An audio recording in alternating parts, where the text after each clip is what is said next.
Hello there, and welcome back to the Disc Connected. I'm here with Stephen Biro, who is the man behind Unearthed Films, who's directed some films himself, and really just somebody that's been a part of this hobby/industry for quite some time. Stephen, thank you for giving me the time and for finally being able to sit down. I know that we've been trying to do this for a long time. I know. I apologize for not doing the last meeting. It's been crazy busy. Well, I mean, let's start there, because it seems like Unearthed has stepped it up over the last couple of years. How do you feel like, what is the overall vibe about Unearthed over the last couple, we'll say 18 months? We're starting to kill it. Everybody's happy, everybody's thrilled, but killing it means a lot more work. Right. So we're all, busting our ass, a little bit behind on this, a little bit behind on that. I mean, yeah. Luckily, I'm bringing more people into the fold, Good. And that's been helping out, a bit, but still, because we're really small, actually, Right. compared to the other companies. I don't see how the hell they do it, but every time when I meet them, they're always like, "How do you do it?" And I'm like, "What do you mean?" They're like, "How do you do it?"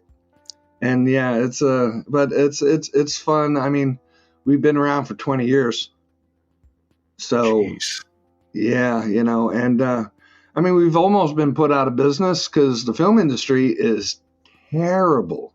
Right. If anybody's going to be ever honest, and if they're like, "Oh yeah, the Hollywood's amazing," no, it's terrible.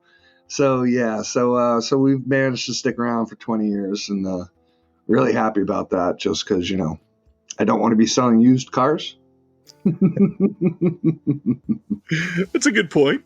I mean, managed to stick around for 20 years. Has there been moments where it's felt like Unearthed was on its death knell for you? Oh yeah. Oh, a couple times. The first one was when we got ripped off $1.4 million from a distributor, and they sold our inventory to Focus Pictures. And we had to go after them over that because there was a clause in our contract that stated they can't, assign us.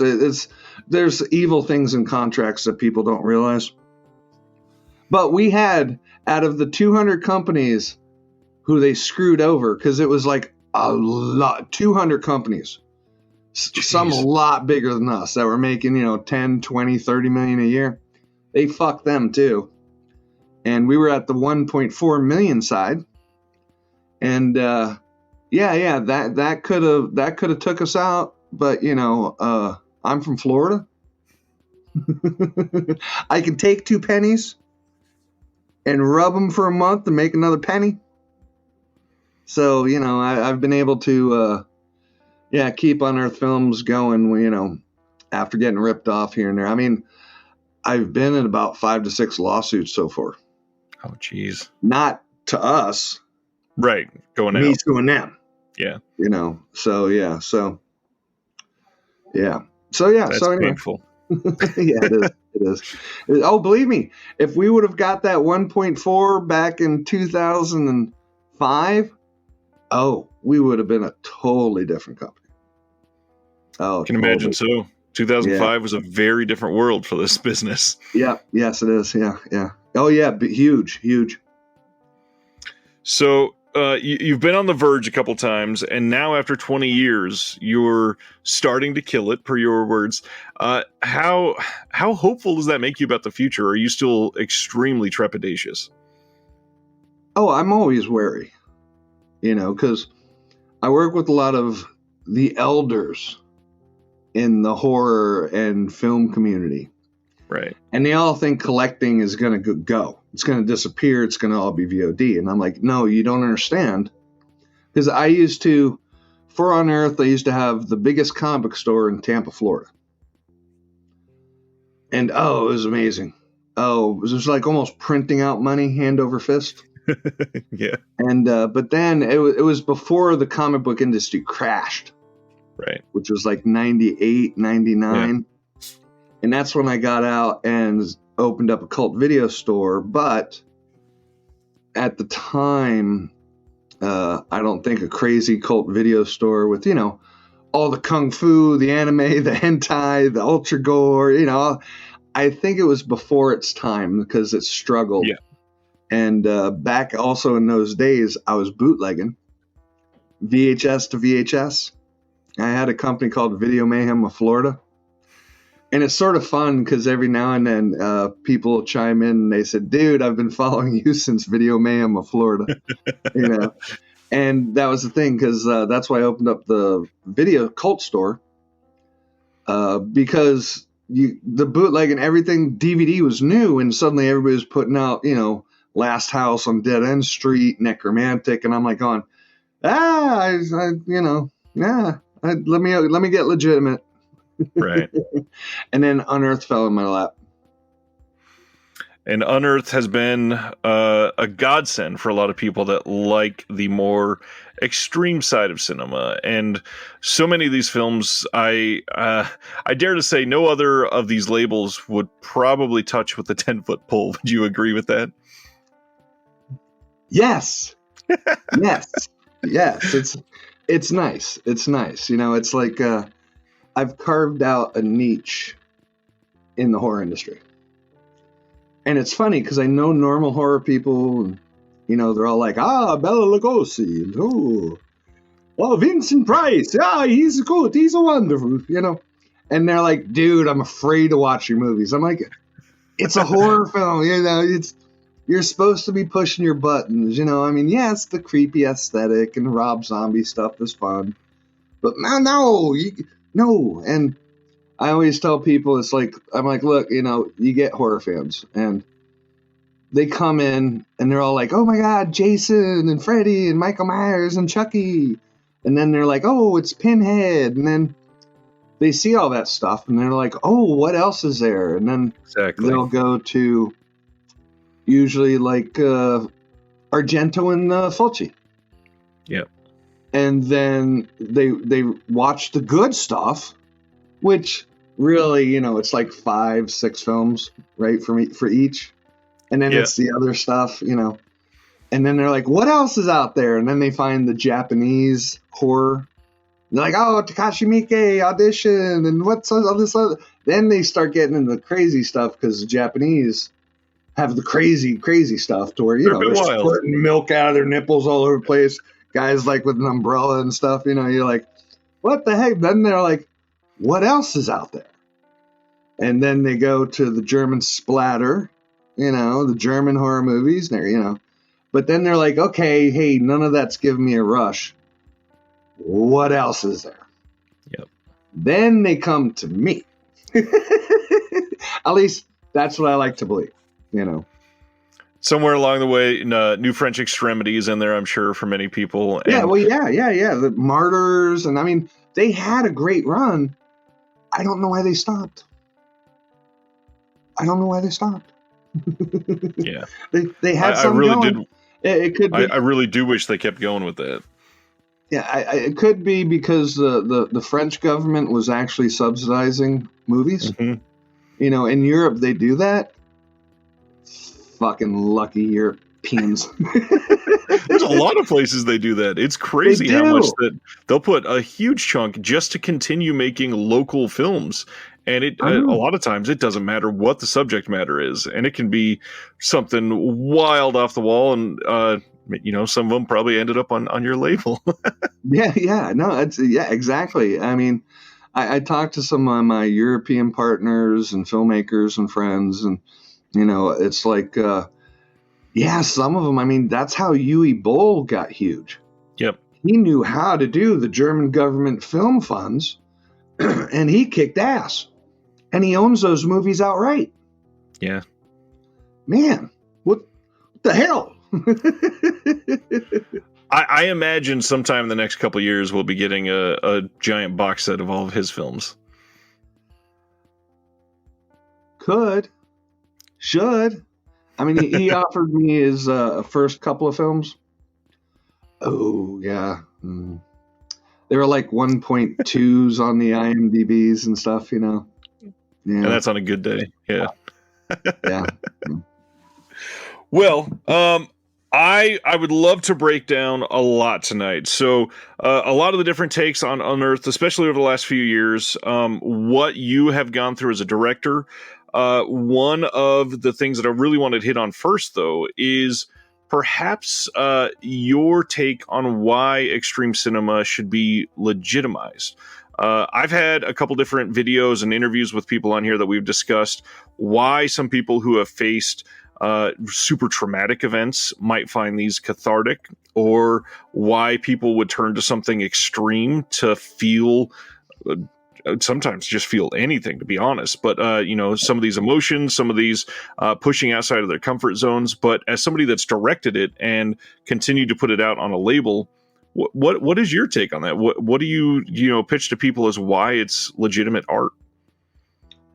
Well, I've had in the early days, I'd do the conventions. I mean, I still do the conventions, but I would have people come up to me and be like, "Dude, thank you so much for releasing the films you do." Because instead of me getting on a bell tower and start shooting people because I'm so angry at the world and this and that, I can get rid of my anger by watching fake people getting murdered and fucked and raped and destroyed. And, it gets the anger out of me because I can put my hatred at the world onto the TV while I'm sitting in the safety of my home. Right. And I've had a bunch of people tell me that, to where I'm like, oh shit, okay, so maybe I'm doing good. And that's why in the beginning, we had the Unearthed logo was for the betterment of mankind. So yeah, I mean, I think the extreme movies, it's for a section of the horror industry, and I don't think that'll ever really get legitimized, just because you got normies looking at the stuff. Right. I mean, I sold Netflix back in they took Philosophy of a Knife, Aftermath, Red Room, and a bunch of others. And I was with a distributor called Breaking Glass, and they ripped us off. I didn't see a dime of it. But, they had Slaughtered Vomit Dolls on Netflix for a month. Okay, so it was up there for a month. And then I guess they got so many complaints they pulled it. But then they had the other films up, So that's cool. And I'm surprised that they took it, because like in Philosophy of a Knife, Andrei Iskanov, the director, he's like, yeah, man, we shoved a cockroach in a woman's vagina. And I'm like, what? Don't do that. Don't do that. Hey, and we also got into a morgue, and I sprinkled the dead bodies with like bugs and earthworms and stuff. I'm like, don't do that. What are you doing? Stop. I'm pushing envelopes, and I'm like, okay, but yeah, it was on Netflix for 2 years. Never saw a dime. Wow. But that, that's part of for the course. I mean, the industry is shark-infested waters, and there's sharks, there's whales, and there's also fucking piranhas. Yep. And these are the people you want to stay away from, because they're just desperate, and they'll take every dime from you and just be like, oh, I don't know. Yeah. I've appreciated quite a few of the extreme films that Unearthed has put out throughout the years, but it seems like over the last handful of years, it's been, attached to as this, almost like a new generation of fans are finally discovering these more underground, hardcore films, basically from like the 80s and 90s. And the number of people that didn't know about them that are discovering them now seems to be leading to some newfound success, like you're seeing with yourself. But some of these films have had crazy reputations. We're going to get to some of the deeper ones, like the obvious Serbian film. But it seems to me like a lot of what I felt about Unearthed started to see the sea change right around the release of The Untold Story. Did that feel that way for you? Yeah. I mean, that's when that's when our library started picking up. We were able to pick up bigger films, Right. and I mean, like I said, we're a small company, and we've been ripped off quite a lot. And once we got into a specific section to where it's like, okay, now we can invest in bigger films, and we're investing in bigger films. And I mean, I'm shocked, dude. I mean, back in my bootleg days, The Untold Story. Wow, man. I mean, that was, that and Dr. Lamb and, I mean, so I was shocked that we managed to get Untold Story out before anybody else grabbed it. Right. Everybody forgot the Category 3 movies for some stupid odd reason. Everybody's like, oh, we want 80s horror movies that are really terrible, but for some odd reason, people like them. and I'm like, oh, let's get the best movies out of Hong Kong. Let's work on Japan. Let's get Spain. Let's this and that and this and that. Because, it's like we're all labels searching for movies. Of course. And some movies have problems. And I was pushing one of my guys who finds actually films. He'll fix copyright issues. He'll fix this and that. And I'm like, dude, Trick or Treat. Get us Trick or Treat. And he's like, dude, there's so many problems with that. He's like, when I got time and I want to deal with the hassle, I'll try to fix it. And then I saw Synapse just announced it the other day. I'm like, oh, you motherfuckers. I'm like, yeah, hey, So, yeah, I mean, that's the thing. Synapse, they're doing great. They got some movies I would have loved to have put out, but, they actually got paid, quite a bit back in the day. Yep. So they can continue to grow, And it's really only a two-man situation over there. Of course. But, and the thing is, I know everybody thinks Don May, does all the scanning and telecine. No. No. It's other people I know. I mean, right now, the guys who are doing our scanning are the guys from Severin and Vinegar. I forget the name of the company. But it's those guys. Those guys are handling our scans. I mean, they handle the scans for most people. Right. So it's great because we all work together. We sell films to Shout Factory. We sell films to Vinegar. We sell films to not Severin. He's David Gregory goes and he gets the shit himself. Oh yeah. But everybody else because we get we sold The Haunting of Julia to Shout. To Shout. Vinegar wanted it, but because we also do international sales. We all handle all of Yuzna's stuff. We got one Beatles movie. We handle a lot of stuff. So that Haunting of Julia got 4 different releases worldwide within the span of 6 weeks, and now they're just getting released, and everybody's really talking about it right now. I'm glad that movie's doing well. Yeah, Shout bought World, and they're selling it to the other territories. Yeah. I mean, that's what, some of the big companies can do. And we just sell them, I mean, the amount of money some of these companies are paying for movies are fucking outrageous. I'm like, what the? I'm like, what? I mean, I tell you, I mean, we're actually, we've been in talks with fucking all of Peter Jackson's movies, right? Mm-hmm. And I'm like, we need these. This is what we need. It would fit very well. You get us that. And they're like, well, this will be 6 figures, Steve. And I'm like, okay, here's what we do. If we're going to handle all the sales, let's sell everything to everybody except one title for North America. And we take all of our commission and put it into that for North America. And let's be the first to put it out first.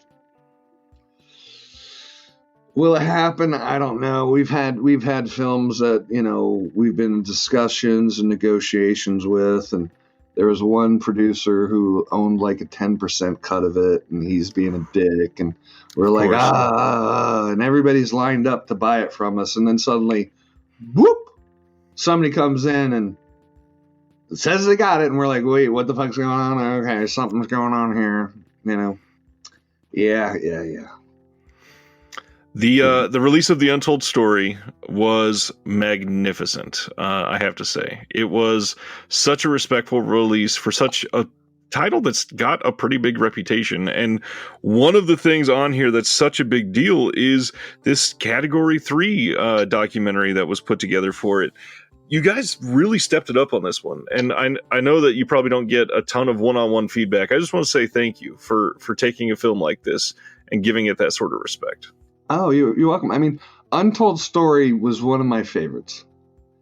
And, I was hunting it down back in the day, and it was always cut a little bit here and there, So it's like when we finally hit up the company that owned it and I found out it's available, I'm like, sold, bought, here we go, And the thing is, the same company had Men Behind the Sun. And I was like, okay, well, let's get Untold, Dr. Lamb, and then we'll get Men Behind the Sun. And then Lewis Justin from Massacre swooped in, and he got it. And I'm like, you son of a bitch, And I was friends with him at the time. And I was like, well, what about part 2 and 3? And he's like, oh, well, you can get those. And I'm like, I really don't want 2 and 3 without number 1. I'm like, I'll think about it. But then he came in and got those. Right. So that's good. So hopefully those will get released. I know we've had problems with the Chinese companies because they can only do 2K scans. There's no 4K scanners over there in Hong Kong. Oh, damn. Sort of weird. And when they do it, they add all these filters and DRM. People look like wax figures, and right. the audio's like so screwed up to where we've had to deal like with Calamity of Snakes. We're like, no, send us the raw files, and then we'll color correct it. We'll restore it a little bit, because it's still, that's like the grindhouse, like, of course. Thing. And yeah. So it's hard, and that's what I know Lewis is dealing with, and that's why Men Behind the Sun's not out yet. Is because and I was helping Media Blasters out with their Pinocchio 964 release, because we put that out first, right? Right. And they hit me up. They're like, Steven Biro, oh yeah, we just got the digibeta, the version from Japan, and it's total shit. They're like, colors are fucked. It's so, yeah. They're like, oh. And I'm like, well, I got the original digibeta. They're like, your DVD looks 10 times better than what they gave us. Oh, jeez. And I'm like, okay, well, I can give you the digibeta, whatever. And yeah, that luckily they convinced the company to give them the only negative to do a new scan. Wow. But it took them a year. Because they offered it for pre-sale, I guess. Yeah. And then suddenly it's like, So yeah, so I worked with them on that. I mean, that's the thing. The fans don't know we all work together behind the scenes. Right. I mean, some of us are at war. But for the most part, we all work together behind the scenes because we're all in the same business. We're all in the same horror genre. And since we're selling movies to other companies instead of putting them out themselves, I mean, that was the thing. We did the new 4K scan of Dog Soldiers, and we were handling it. And I'm like, we need to put this out. And Shout offered way too much money. And we're like, okay, here you go. Give us that sweet, sweet agent commission, Yeah. I'm kind of glad they did that because it fixed the reputation on their really shitty Blu-ray they put out originally. Oh, yeah, no, well, that's the thing. We were handling it, and we knew we were going to be selling it worldwide, and then Shout picked it up for world. I'm probably giving too many trade secrets out here, I'm giving you the dirt. There's probably much worse. I'd love to know who's at war if you want to share that. Well, right now, it's not really a war. It's like me and Lewis Justin were good friends. He's actually in Slaughter of the Swine. You know, the new AGP coming up. Yep. And we were working together and shit. And he's a good guy, you know. And we got into a fight over August Underground. So now he doesn't take my phone calls anymore. Lewis, if you're watching this, dude, give me a call. What the fuck, man? It happens all the time. Yeah, I've had a lot of people that seem to be steering away from Massacre, so that makes sense. I don't know. He did put out The Philosophy of a Knife. I actually need to buy it because that was the first movie I produced. And I want to see if they took my name off the fucking credits. So it'll be a spite purchase. Got it. Well, you know, yeah. I mean, yeah, I've had a couple of nutty directors now and then. Yeah. Andrei Escanov was one of them. And I was trying to work with him. Because, you know, it's like, dude, yeah, he can create great stuff. He's got a great eye and this and that and this and that. I mean, he might go a little bit too long. But, you know, it's great. And, you know, I'm trying to work with him. And then, you know, he just flips out on me and shit to where I'm like, okay, yeah. Because the thing is, I paid him the whole budget for Philosophy. He'll tell you different. He'll tell you it's $1 million movie. No. You'd be amazed what you can pull off in Russia, right? And yeah, it's a shame, you know. I mean, I've worked with a couple. I think the only other hardest one was Lucifer Valentine. Well, you brought up the AGP series, so maybe we should break into some of this. So this is one that you have directed. We got The Bouquet of Guts and Gore. We've got Song of Solomon, and both of these were done by you. So let's get some of the directing tips behind. What do you feel is like one of the most difficult aspects of trying to direct some of these more extreme movies? Obviously, makeup and effects are a big part of it, but it seems like a lot of people, especially in your stuff, try to focus on some more of the acting than what you'll find in some of the other films. Doing independent, sometimes you'll have amazing actors and sometimes you don't. And basically that's why I had the two chicks tied down to two beds, chained by their neck, drugged, right? You know, because, you know, acting is hard. And that's why with the first one, I mean, Bouquet was my first movie, right? And everybody thought I was fucking nuts. They're like, dude, your first movie is going to be a prequel to Flower, Flesh, and Blood from the Guinea Pig series? And I'm like, yeah, man, you know, and everybody's like, dude, what, aren't you nervous? And I'm like, no, I surrounded myself with people who I knew what they were doing. You know, I had Marcus Cook on effects. I had Van Beber on the film camera, the 8mm. I forced my editor, David Hood, to be in the movie as VHS. And so, you know, and me and Marcus edited Bouquet together. He did the first victim, I did the second victim. And then we put it together, and then he took all the music from Screamer Claws and his friend, oh shit, what the guy's name? Crap, I forget his name. But, you know, and it worked.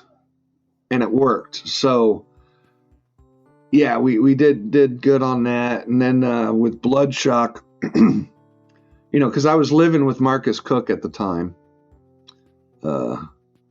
And I'm like, okay. And I pitched him Bloodshock, and he loved the fucking idea. So I'm like, okay, this one you direct. And then, you know, I'll just write it. But then I produced, like, you know, I bought all the costumes. I made sure we had all the instruments of death and all the props and shit, you know. And he had one of his friends, I forget her name. She built the rubber room. And It was right next to it was sort of funny because when we shot that, it was right above my old video store. Interesting. Yeah, because I knew when I had the video store, the landlord showed me the upstairs, and it was an abandoned medical doctor's offices from the 50s, right? That's perfect. Yeah. And he showed it to me, and I was like, oh, I think we might be able to shoot there. So I hit the old landlord up, and he's like, oh, Stephen Biro, hey. He's like, and I'm like, hey, what's going on upstairs? He's like, well, we're going to be making condos in about 3 months. So, here, take a look around. He showed me all around, and I'm like, oh fuck, we can set the doctor's office here, and we can build the rubber room over here. And he's like, yeah, dude, fucking do it. So boom, had the location for it, and that was really cool. So we set it up, and yeah, and the funny thing is that the woman who was doing the rubber room, yeah, they sort of like dicked off for too long and shit, and to where they were still building the rubber room while I was shooting stuff in the doctor's office, which I set up. And the terrible thing is that I had like $1,500 extra to give her as a bonus, but she screwed up so long it made the shooting go longer to where you're like, okay, you got paid enough. I know. You see, dirt, got a lot of it. So, I'd love to know, like, how people react when they find out what you're filming in these. When you're scouting this location, do you tell the guy what you're going to be doing to it? Well, it was like Song of Solomon, right? That was a cabin out in Crystal River. Gorgeous cabin. Yeah. See, but all the natural wood and everything give it that feel, right? Mm-hmm.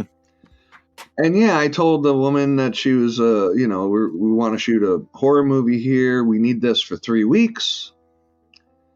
And then she's like, oh, well, you're putting it in a movie, so I need like an extra $1,500 outside of Airbnb.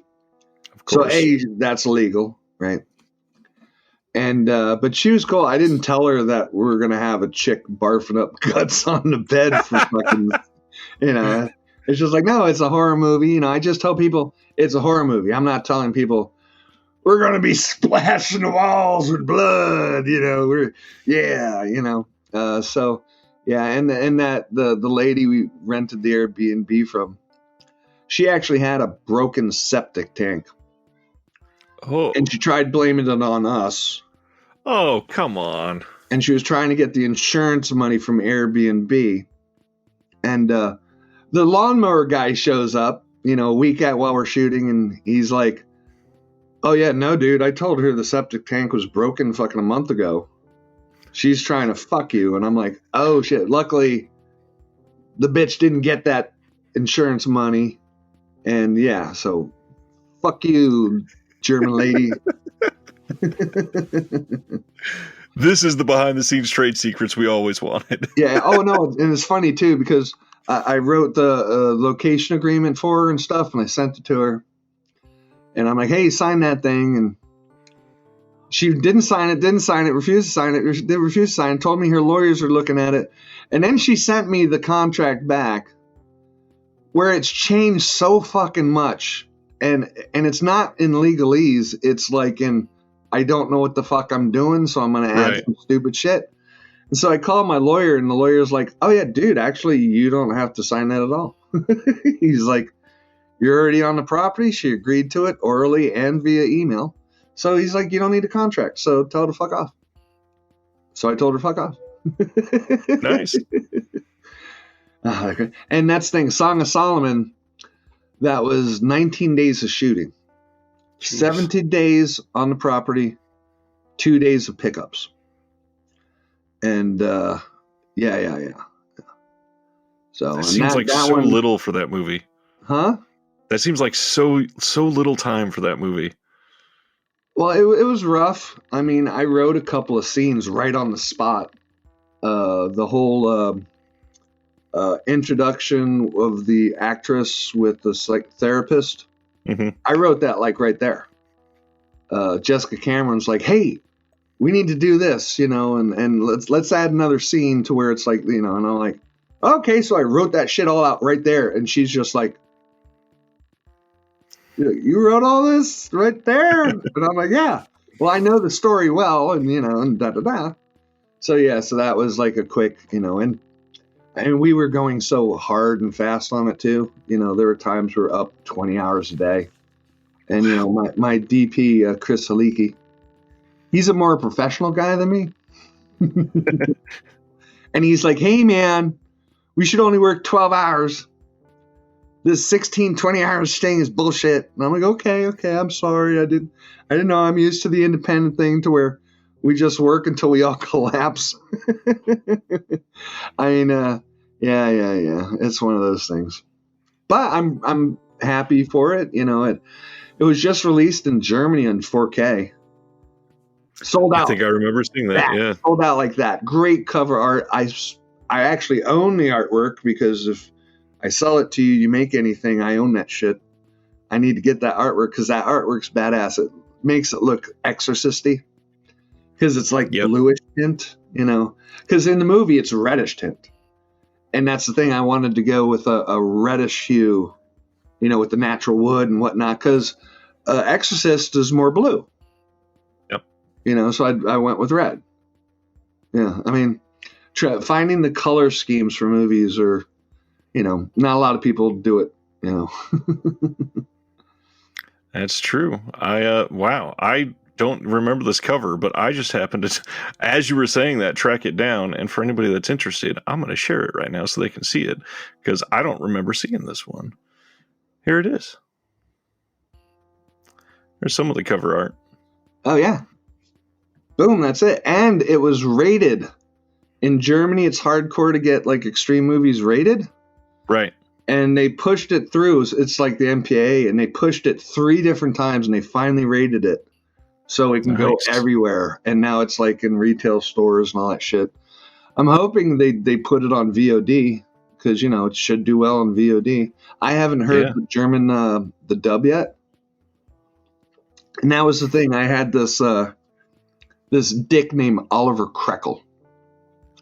I sued him in Germany because he fucking basically stole Serbian film and Solomon off of us.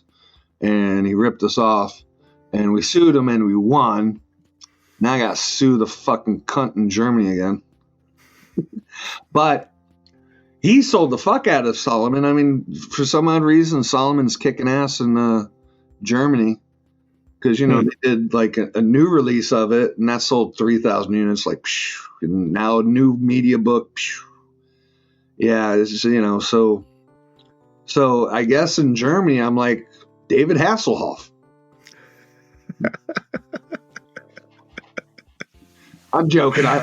I could never wear David Hasselhoff shoes. I don't know. I mean, with that beard, they might work. Oh yeah, well, yeah. Yeah, this is my COVID beard, and it's funny because I'm looking at the video, and I'm like going to the wrong side trying to make myself look prettier. Yeah. It looks fantastic. No, Germany, they've had all kinds of problems with bootlegs and stuff for years over there. There's so many of those smaller media book labels that they'll just find some master and dupe it and then put it out in a media book and sell 3,000 copies before you even know that it went up for sale, basically. Yeah, there's a company, XTZ. Yep. Yeah, fuck those guys. Okay, they put out the guinea pig. They're still selling the guinea pig movies. The original ones. And I think they fucked us on the unnameable. And you can't find them. You can't find them. But there's some legit companies in Germany. There's some great ones. That's who we're working with now. So yeah, so it should. I mean, there's good. Now Spain is the worst for bootlegs. Yep. No, yeah, that's the worst. Sons of bitches. A few years ago when I think it was Slumber Party Massacre 2 and 3 from Scream Factory went out of print, and bootlegs of that was cropping up from everywhere, and it turned out that they were all originating from Spain. They just took everything from that original release, copied it, and tried to pass it off as legit, and everybody tracked it back down to Spain. Yeah, it's terrible. No. Well, what can you do? No. What company are you working with in Germany now? CVS. No, not CVS. CAV, Laser Vision, Black Hill. I sold all the guinea pigs I mean, that's the hard part is I sold it to one company and I think they flipped to another, but it was like Gore something. I have the media books here because they were Nice. cool. They bought, American Guinea Pig 1, 2, and 3. They wanted Solomon, but they wanted to pay me too little, and I was selling it to that Krekel fucking dick for 10, but he only paid 5 and then just never paid the rest. And Jeez. so yeah, so it's hard, but once you find the honest people, you stick with them. I would agree there. Yeah, because it's harder than you think. So I guess going back to the current slate of Unearthed, so we had Untold Story, and then like the next handful, I'm going to throw out some of the big ones for me. Just the Asian cinema has been killing it for you guys. So Evil Dead Trap was seemingly pretty big. Then out of nowhere, I just threw this one in there. I don't know how this is sold for you, but I love Tokyo Decadence. And then the big one, Dr. Lamb, seemed to make a huge imprint for you guys. How did those three do for you? Well, amazing. I owe money. Roadie reports, I mean, Tokyo Decadence we've been handling for years. And I'm just like, dude, it was like one of the first NC-17 movies. Yep. And I'm like, why in the fuck are we selling to other people? That's the thing. That reputation alone should make it a big seller. Yeah. Oh, no, it's doing great, and that's the thing. It's like, because we handle so many movies for international, and my guys, they're finally seeing that, hey, we actually make a lot more money putting it out ourselves. And I'm always like, hey, what the fuck, man? So, and that's why you see our catalog growing. Right. Going into different things. Because I asked the fans online, because we got our closed Unearthed group where everybody's, and I asked them, I said, hey guys, do you mind if I put out a couple of normal movies so we can make a bunch of money so we can make more baby fucking movies? Yeah, you can only make so much movie, but Serbian film, yeah. And we helped him out. We sued another company here in the U.S. that released it first. We won. I made him a bunch of money. I mean, yeah, this industry sucks balls, but and I'm like, look, we can only make so much money off of snuff films, man. Let us get the, and I'm like, hey, how about like an NC-17 hardcore crazy gangster movie? You guys up for that? They're like, oh fuck it, dude, we watch everything. We just don't we just don't need to watch necrophilia all the time. We watch everything else too, and I'm like, okay, great. So that's why we're getting, we're expanding, because then the amazing money turns into other amazing products, right. All across the spectrum. We'll always have our edge, yeah. The one after that seemed to be a little out of left field for some people is No Escape. However, though, this movie has been everywhere since the day you released it. It seems like so glad this came out, and then to have it come out right after Ray Liotta's passing, that was a big thing, I'm sure. Oh, dude, no. Here's the problem. Well, here's what happened. We set up the newsletter.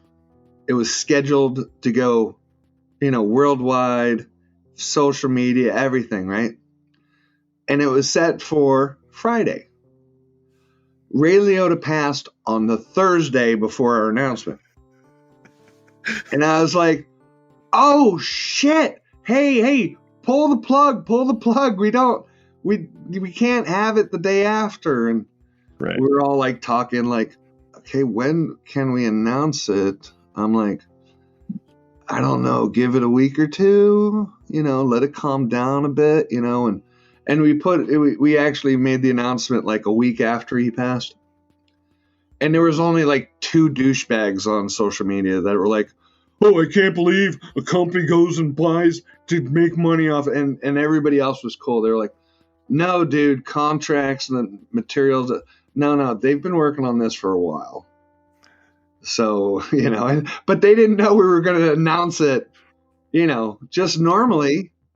And yeah, he passed. And I guess the guy who plays the prison warden passed too recently. Oh. Maybe like a month ago. Yeah, the guy who played the prison warden, and it passed too. I mean, that's the thing, so many elders now we're going to start seeing all sorts of celebrities going. Yeah, that's we've actually talked about that quite a few times on the channel recently. Oh yeah, it was Michael Lerner. That's the one. I totally forgot he just passed. Oh yeah. We've been talking about like the legacy of, if we're not capturing some of these people in these special features, you're not going to get some opinions on these films from the people that created them. This is the time to do it, or it's all gone forever. Right. And it's only going to get worse over the next couple decades. Oh no, I know. It's well, it's the ring of life. People are born and people are dying. We're in the middle. Hey, let's not run to the den.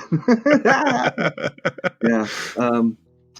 Yeah, I mean, that's the thing. It took us forever to get the interview with Martin Campbell and Gail Ann Hurd for the release. And here's the stupid thing is that I had a guy who knows them both, and he was doing the extras, and he hit them all up and said, hey, and they're like, yeah, let's do it. And then a German company had the rights to it, and they hit them up, and they did interviews with them and this and that.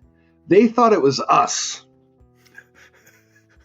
And then, we're like, we hit them back up. Hey, okay, you ready? And they're like, well, we already did it with you. And it's like, what? And we found out it was a different company. And is that the one that's doing the 4K right now of that? Yeah, but that's an up convert. It's not 4K. Right. It's that's why we stuck with the 1080. We'll hopefully we'll find the negative later and probably redo it. For 4K, because it's a big seller. Yeah, that's and that's why that's the thing, because I go through libraries all the time, and sometimes there's nothing, and then sometimes there's one to where you're like, oh, get that, we need money. And then others, it's like, oh, they got 5 things, let's try and buy all of them and stuff. I mean, yeah. I mean, there's a bunch of stuff like that. It's a hard business. Well, the most recent one, Calamity of Snakes. This is batshit. Why don't you explain to everybody what makes Calamity so special? Snake murder. Putting it mildly. That's I mean, yeah. I mean, that was huge on the bootleg circuit back in the day because it's so batshit crazy and it's so freaking entertaining. But it's so politically incorrect. I mean, I'm seeing the reviews, right? And people are like, oh my God, they're fat shaming a chick, and it's like, dude, it was like 1983 and it's Asia. Okay, I'm like, and I mean, they're killing nonstop snakes in it to where it was terrible doing the subtitles for it and the color correction, because we'd have to go over it over and over and over again. Right. To where I'm like, oh, this mongoose scene, fuck. Because the 12th time I've watched it. Yes. Yeah, no, and it's batshit crazy. And luckily, my editor David Hood, who edited Song of Solomon for us, and he's my main dude over there. Over here, he does so much. He does all the work, really. And he's like, hey man, I think we ought to do a cruelty-free version. Because, other companies are doing that too. They did it for Camp Holocaust. They did it for this, that. And I'm like, well, how much is going to get cut out of it? He's like, I don't know. And we announced that we had a cruelty-free version. And everybody online's like, what's it going to be? 10 minutes, Right. And I wanted to do a joke to where it was like really, really cruelty-free version. And it would have been just the title sequence and then the end credits. The credits.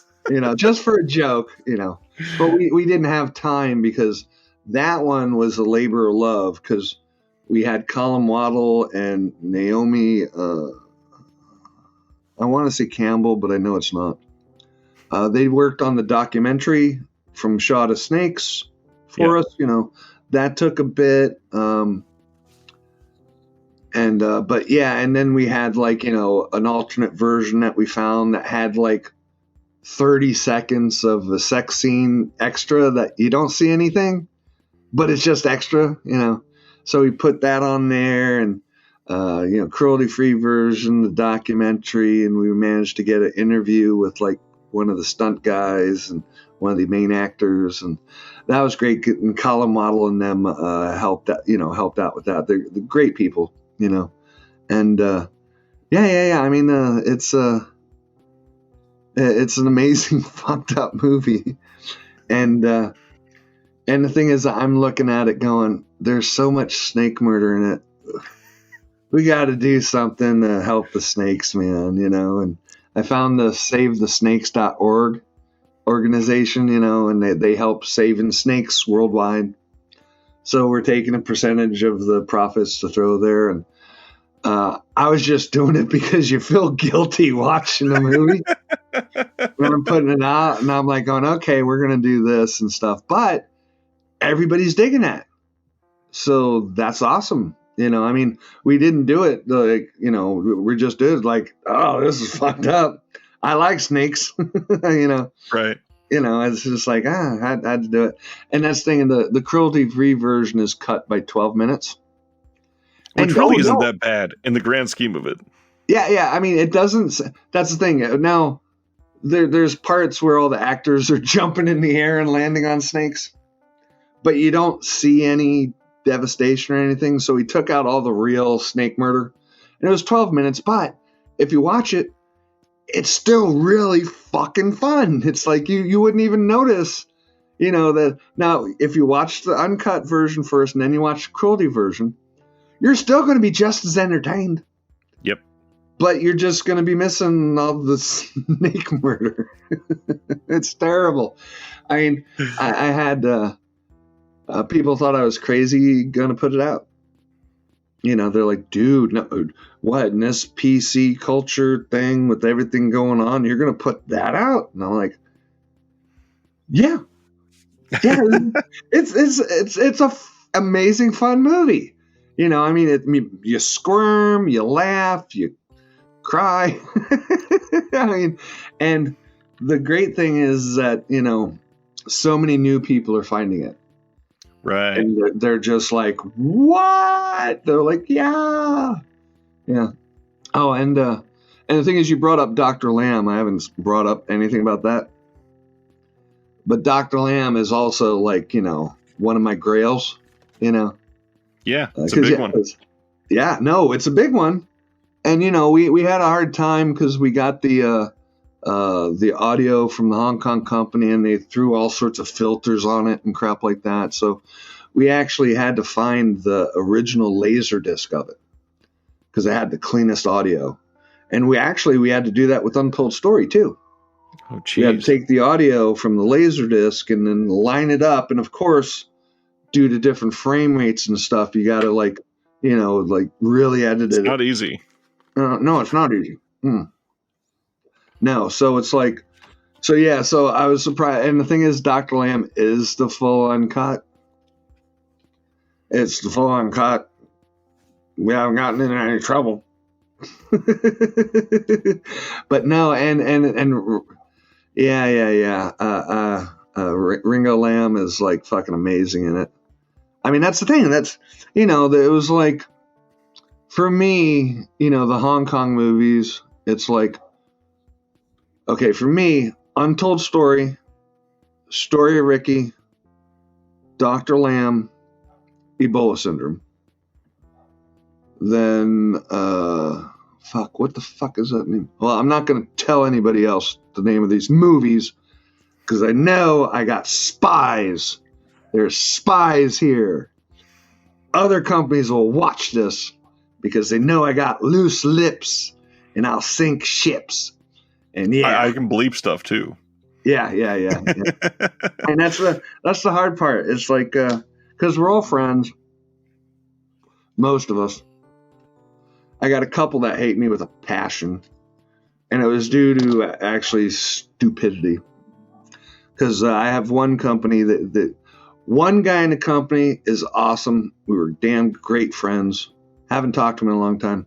The other one hates me with a passion because some filmmaker hates him with a passion and refused to do the extras for him for a couple of his releases when he did a bunch of extras for us. And yeah. It's just and he hates me. He actually keeps me out of a couple of conventions too. Politics. No, this industry. Yeah, politics. Yeah, it's just stupid. The convention circuit's actually where I met you the first time. I brought that up when we talked on the phone. It was Texas Frightmare 2019, and I immediately you were so down to earth and just an absolute breath of fresh air when you start talking to some of these people from some of these labels, and you're just kind. I love it. Oh, thank you. It's just I'm me. That's. There's no air of bullshit and like, oh, I am the king. Look at my beard. Oh, it's like, no, it's like I'm just a lucky Florida boy who managed to fall into this and just kept it going. And I'm happy that I can make other horror fans happy. I'm happy that I can exist. Because, otherwise I'd be like, yeah, this 1973 Cadillac's got an 8-track and ice cool auto air. Otherwise that's my future. But yeah. So. Dr. Lamb, I did want to bring up really great commentary for anybody that hasn't picked this up yet. Art Edinger is on this with Bruce Holacek, and the commentary for this was nominated for one of our Shelf Shock Rewind Awards for Best Commentary for the year.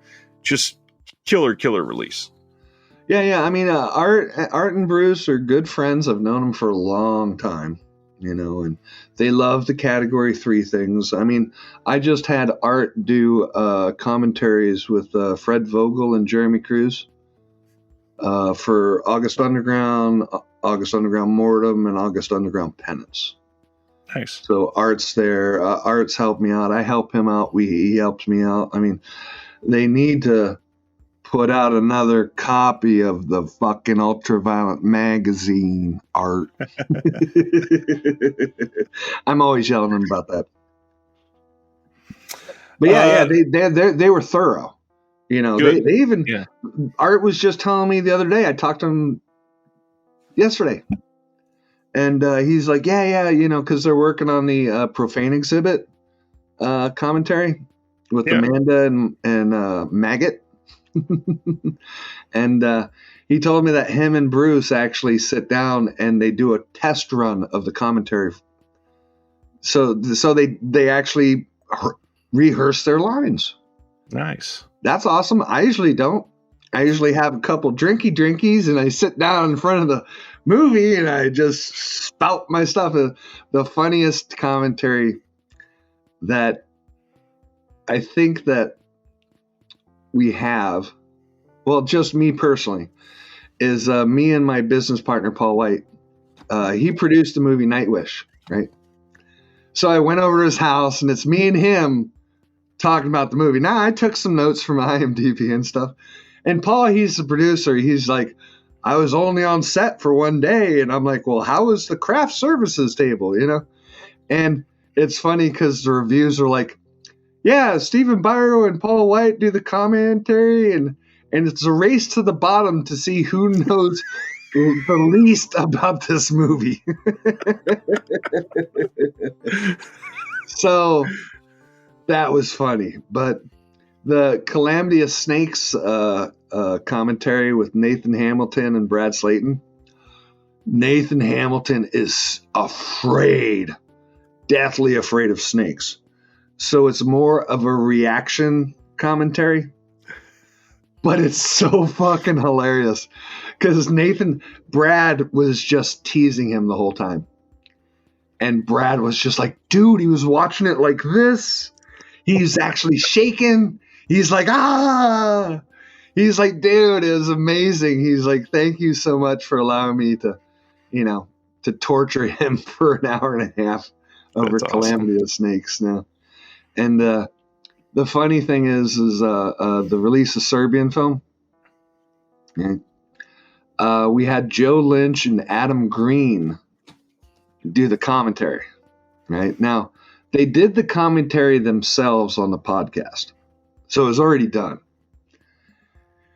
And I guess Adam Green was a bit sick at the time, but it's fucking a hilarious commentary because Adam Green starts barfing at parts of the scene, and then his chihuahua is humping a little teddy bear with a squeaky toy in it. So you got Adam Green barfing and his chihuahua going beep, beep, beep, beep, beep, beep, beep, beep. It's hilarious. So what and that's the thing. I want to do a bit more serious commentaries, but I want a fun commentary as well. Of course, yeah. Because those are fun. Because I don't know if you ever saw the what was that South Park movie, the Cannibal Cowboy thing they did. I've not actually. They did a Cannibal musical. Cannibal the musical. There we go. That was boom. And there's a commentary with Matt and Trey. They're shit-faced drunk. And it's funny in bit, but then Trey's like whining about an ex-girlfriend for like 20 minutes in the commentary. And but it is hilarious though. So, it's like the commentaries that Arnold Schwarzenegger does. Have you ever bothered? Oh yeah, I tried one. I've only seen clips, and he's like, "Oh, and look at me! This is why I pick up the tree and I walk down the stairs, and look, I am holding the tree, and then I set the tree down." He just tells you what he's doing in the movie. No insights, no nothing. He's like, "Oh, look at this! I pick up the gun, and then I load it. Look, I am loading it." I know that's not really a good Arnold Schwarzenegger impersonation. I mean, it's better than the commentary. Yeah. So, who was it? One label I was talking to, and they were like, "Yeah, some of these films we could probably do 3 or 4 different commentaries, but I mean, why bother?" And then I started to think, because there's so many different styles of people that want to hear different things about these films. I mean, 1 or 2 is great if you can do a couple. Right. I would love to have like a scholarly, really important one alongside just like a hilarious drink along commentary. Right. Oh yeah. Well, no. Did we do a drink along one? I don't know. I don't think so. I don't know. I mean, I forget. It's they all blend in after a while. And the thing is, I try not to do any commentaries myself because I'm not a film historian. Right. I don't know who half the actors are unless they've been, in my face, and, because I'll talk to other film guys and they're like, oh, it's like, remember Banana Man? Of course. Yeah. And he was like, oh yeah, Waitresses 1973. That stars Jamie Heathery and directed by No, that's not me. I can't tell you none of that shit. It's like, oh yeah, that's the dude from that other movie that I don't know the name of. I am definitely not a film historian. Now if you tell me, hey man, what's that movie where the guy's jerking off and killing himself? I'll be like, Necromantic. What's that movie with the? I'll be like, boom. I'll be like, boom, boom, boom. But that's it. That's it. Because back in my bootlegging days, I had tons and tons of movies. You watched everything, yeah. Tons of everything. So it's like, so I know the extreme horror, and I know the fucked up movies, and I know the cool shit, and and it's like, I think that's why I got tagged to start Unearthed.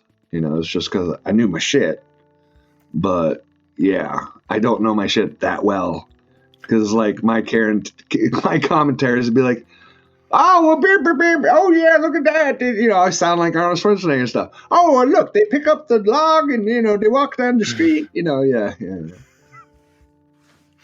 As a palate cleanser, I guess, we'll get back to the extreme stuff. Let's talk about this and the dub that's on this release. Oh, dude, did you watch the dub or did you watch the subtitled? Well, I watched the subtitled first, then you and I talked on the phone, and then, oh my god, I went back and watched the dub. This is such a great release, first of all. I think that there's a lot of people that overlooked this for some reason. Yes. I don't know how well it's done for you. This movie is so worth it. So worth it. I know. It's a diamond in the rough. You actually laugh your ass off watching the fucking thing. Okay? And I'm just like, dude, this is... And we went all in on it. That's why we did the dub with me and Screamer Claus and his gang of voice miscreants. And it's a delight. When I've watched plenty of comedies. How often do you laugh out loud? That's a good point, especially modern comedies. I know. I watched that damn Sherlock Holmes movie with fucking Will Ferrell and fucking... Why? What the fuck? Well, because, Step Brothers, right? Okay? And that's the thing. The thing is, the Step Brothers laughter quotient is just as high as the Old Man laughter quotient. Because when I've shown that in theaters, the audience goes... They're laughing nonstop through the whole fucking thing. And that's the hard part with new movies. New movies, people don't know. You got to push and promote. We promoted hard. Oh, baby, come over here. This is really hearted. But and you got to push and promote. And we actually hired a publicity guy for it. He shit the bed. I fired him. I'm like, boom, fuck you. I fired him, and but still, we're pushing and promoting and stuff. It's free on Tubi. Yeah, that gives me a couple cents. But and that's the thing. New movies are hard, and we're not a huge studio to where we can't shove it down everybody's throats, because that'd be awesome. Because that one, the Old Man movie. Yeah, that's going to have a theatrical in the UK now. I guess limited theaters. Yeah, it's going to, and they're probably going to buy our dub for their release. Sweet. Because, I mean, we did a good job on the dub. I mean, I played the fucking chicken, man. I was the chicken, dude. Okay, I was the chicken, the drunk milk enthusiast. I was the redheaded lumberjack with one arm. This sounds like a fever dream if you don't know the movie. I know. And I played the newscaster. So and Jimmy played the horny tree god. And that movie's a delight. And I'm sort of upset because it didn't catch on, but everybody who does see it laughs their fucking ass, and they're like, "Holy shit! I saw this." They'll post about it. So I think it's going to take a bit for it to get out there, and the problem will probably be in 10 years it's going to become a cult classic. Yeah, because it's about milk. we all have milk in our cereal, and our chocolate milk and stuff. I think it'll grow. And then probably the next release, it'll do well. But then those guys are probably going to hit me up to buy our dubbed version. Because that's when I'll be like, boom. Because dubbing a movie is really expensive. But it's me and Jimmy Screamer Claus, and Screamer Claus knows what he's doing because he does animation all the time. I'm trying to get him to do a re-release of Where the Dead Go to Die and Where Blackbirds Fly. Desperately pushing him to do it, dude, because people are just still flipping out on the movie. Yeah. Yeah. That would be awesome. Speaking of people that you've been close to, we can't just not mention Nicholson. So I've got all of the ones you put out so far. How about, possibly an update on Gutterballs 2 or what else is going on with this catalog? For those that haven't checked out the Ryan Nicholson stuff, sad story. Dude passed too young. It is a fun filmmaker that made a lot of waves for when he was doing stuff. Some of the movies are better than others. They're not for everybody, but if you're into the style, you're really going to love them. Yeah. We took over the Indiegogo, and I didn't see any of the money. He went and made it with his stepfather, Roy Nicholson, and they shot it, and all sorts of weirdness went on behind the scenes with budgets, people from Germany throwing him money, and all sorts of weirdness stuff. And I'm pretty sure, the tumor was affecting him, but nobody knew it yet, Right. So actually, huge update. We just got the finalized audio from Australia. I have the final cut of Gutterballs 2. And it was just handed back to Marcus Cook, who's been doing the editing. Nice.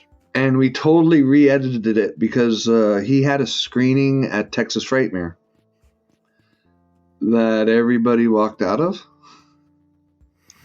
I wasn't there.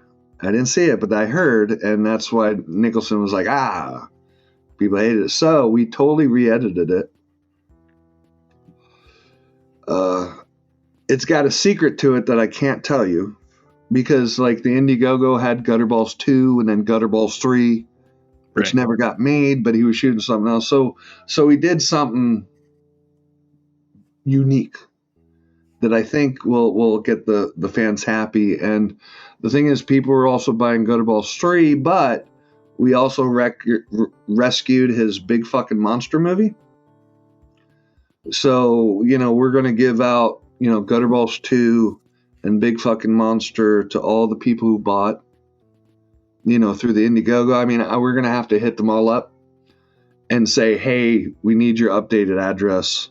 Yeah, I'm sure there'll be some that'll be like, that they changed their email address, there'll be some, but the idea was because basically what we did was, Ryan was sick.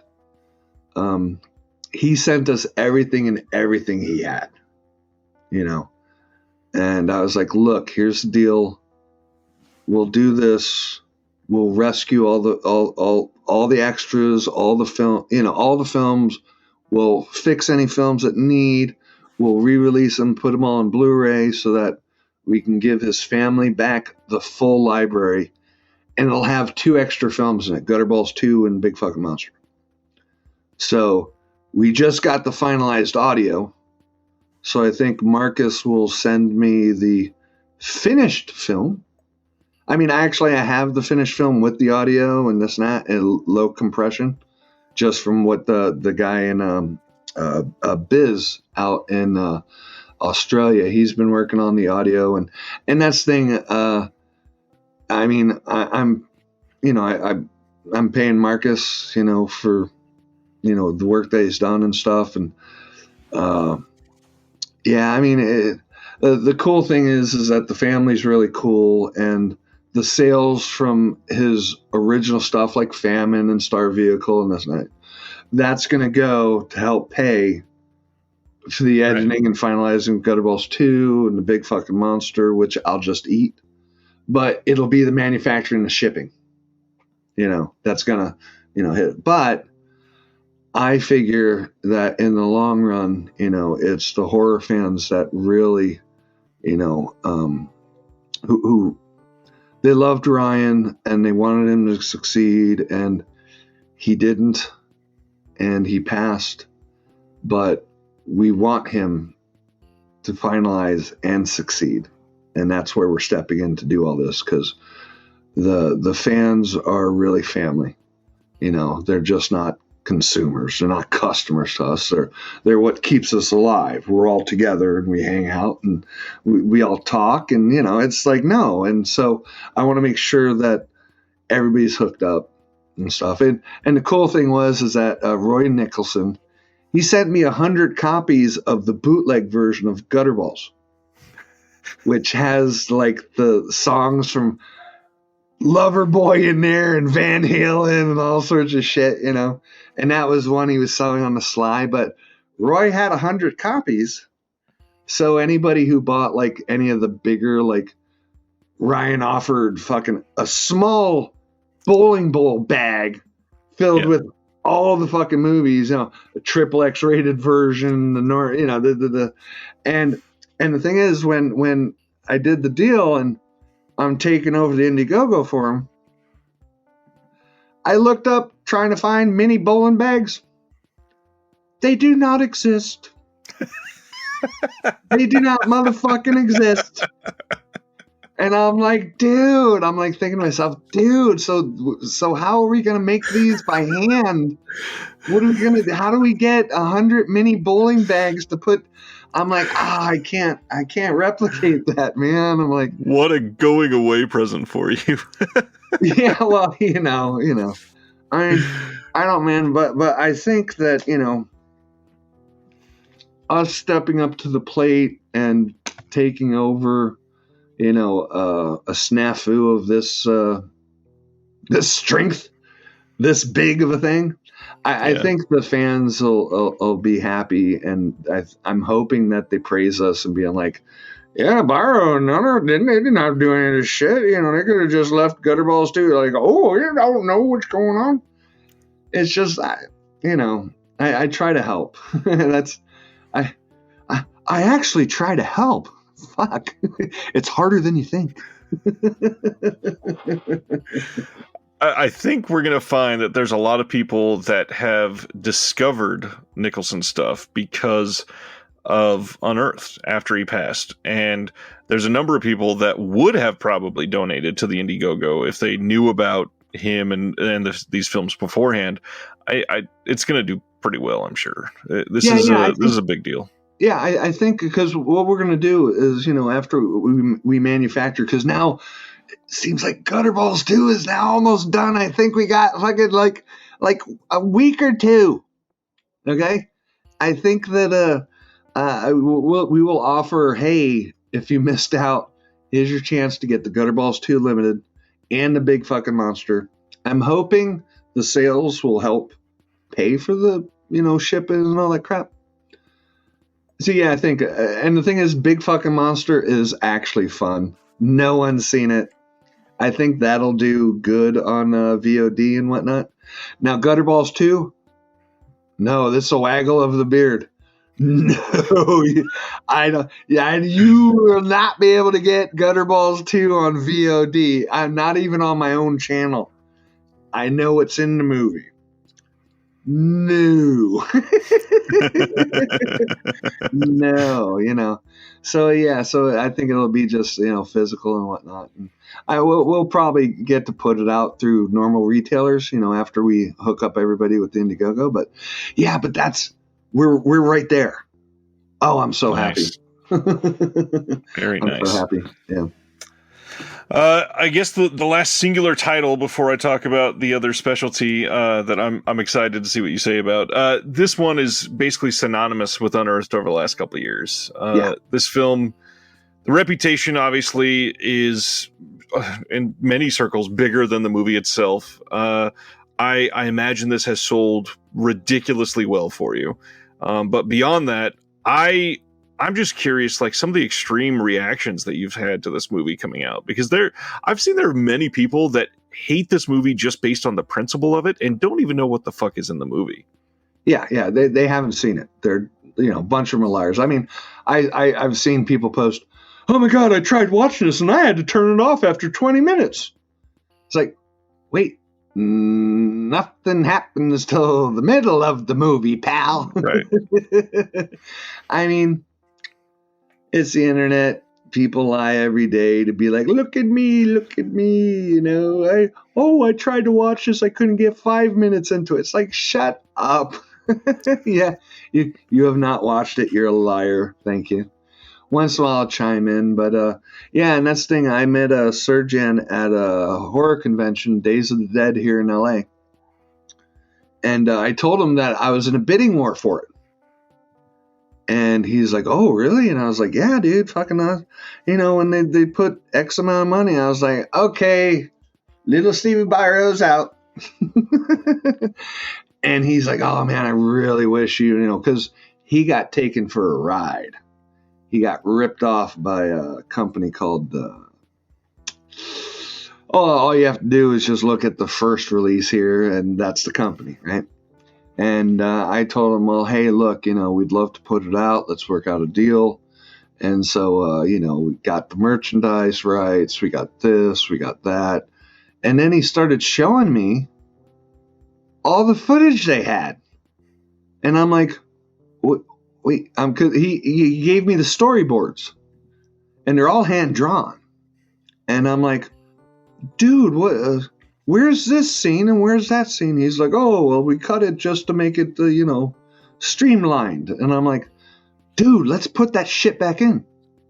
Let me and my editors fucking go to town. Let's fucking add to the movie, because this movie's been so cut that people don't know what's the longest version, even though our version is a full uncut."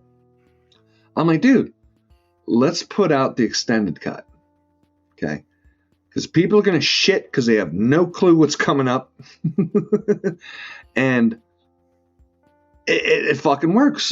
That's when people watch the new extended cut we got coming, you're not going to notice. It's not going to be like fucking Clive Barker's Nightbreed, to where you actually notice that, no, it's just going to be like full on movie. Because I think there's like about 23 new shots and scenes and everything. It's going to have a little bit of everything, to where, for fans of the film, they're going to be like, "Oh shit, that's new.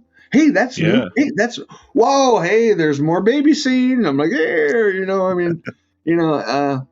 so yeah. And I think, and that's the thing, because he gave me like full access to all Serbian film, right? Because we did that Serbian exhibition. Have you seen that on the extra?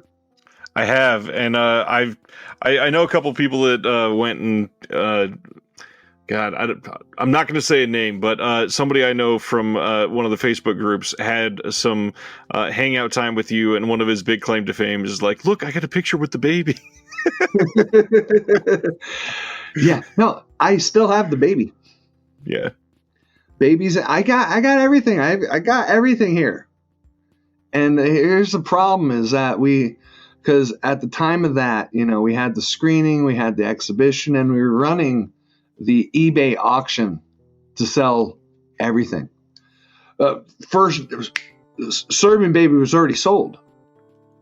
Somebody bought it. Marilyn Manson was wanting a mask, fucking Barbara, and eBay pulled all the auctions. And they even pulled fucking costumes. And we're like, "Hey, why are you pulling the costumes?" They're like, "Oh, well, there's blood on." There's no blood on these costumes. What the fuck? It was just Serbian film. I guess we had like a couple of fucking pearl clutching bitches fucking send shit to eBay to fucking get them to pull it off.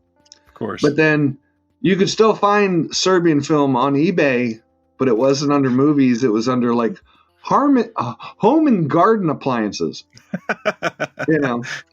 So yeah, so it's just so stupid, and that fucked us up a little bit. Because the amount of work we put into that, oh man, that was a lot of fucking work.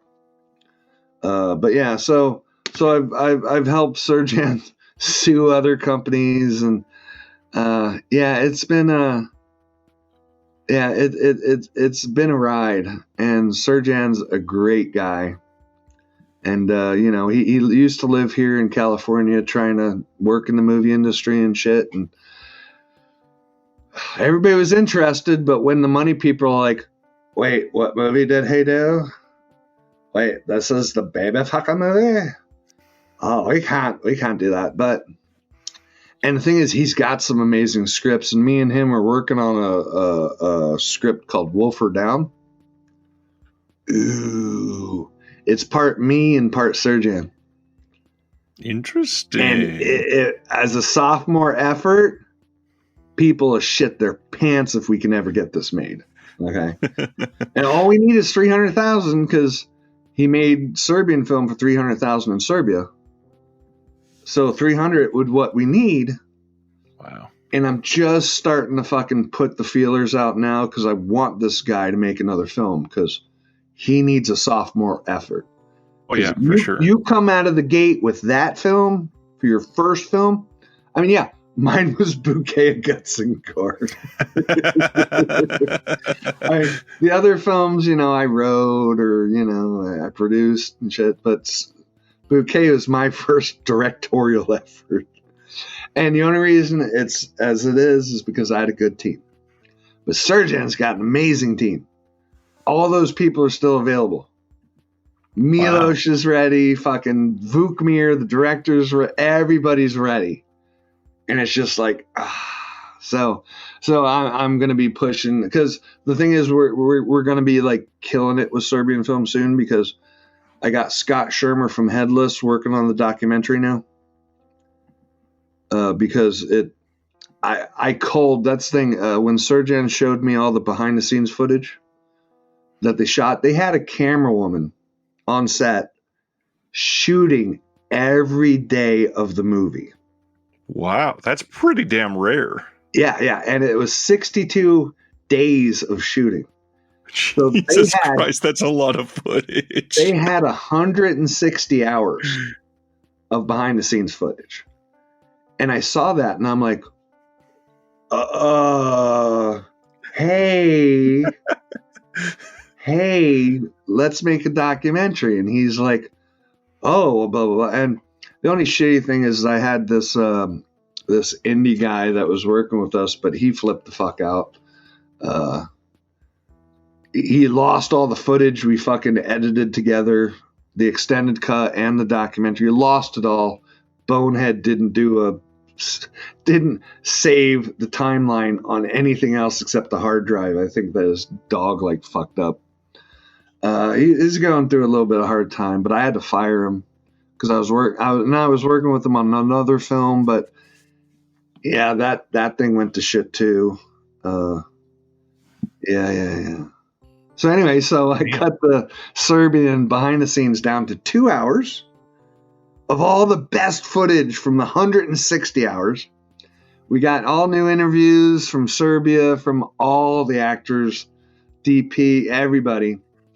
Oh no, it's gonna be a fascinating documentary because it's gonna be sexy, it's gonna be comedic, and yeah, the time they had doing the baby scene and doing all the other stuff. No, they were having a fucking blast, There was, because everybody thinks they're so evil, and it's like, no, they're actually mainstream actors in Serbia.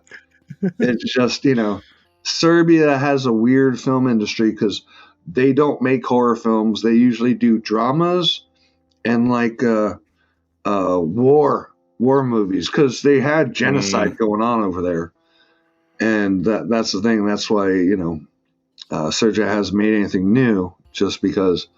Their country, it's all dramas, goofy comedies, yeah.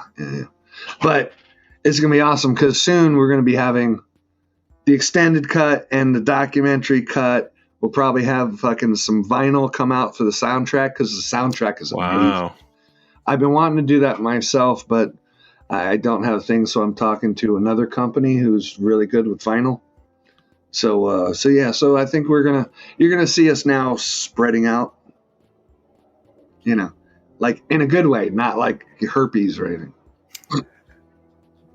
Is this new Serbian, is it still going to be 4K? I know that was talked about in the Yeah, rumor yeah, for a yeah. while. It'll be 4K. Wow. I mean, that's the thing. We're just 4K is new, and actually, the fans don't understand. Some movies will not look good in 4K. Right. Okay, some movies should never be on 4K, and everybody's like, "Oh, Gutterball should be on 4K." It's like, no, dude, they lost the master materials. It was shot in 1080. Yeah. You can't blow that up to 4K. Shit, and in fact, Ryan lost all the materials, and the editor just only gave it to him in 480, so we blew it up to 1080 for the Blu-ray. And here's the funny thing is that I've seen reviews for the Gutterballs Blu-ray. Oh yeah, it's a brand new scan from the 16 millimeter negatives. And I'm like, dude, we blew that up from 480, which is the only thing that, yeah. But 4K, not everything can be on 4K. I mean, I think basically what we'll have is Blu-ray and 4K. And DVD is just for the people who, want it cheap. Right. But we're moving away from DVD because if you noticed, Vinegar no DVD, Shout no DVD, Severn no DVD, and we're still putting out like the big titles. We'll do some DVDs, but sales are low. It almost, I don't know if you're seeing this, but it almost seems like sales wise, it's almost leapfrogging Blu-ray at the moment. It seems like the popularity is going from DVD and then to 4K, and the Blu-ray seems to be suffering, at least on some of these other releases that are getting good 4Ks. Well, if it's on 4K and it's on Blu-ray, yeah, some people are going to get the 4K, but not every. I don't even have a 4K player. Right.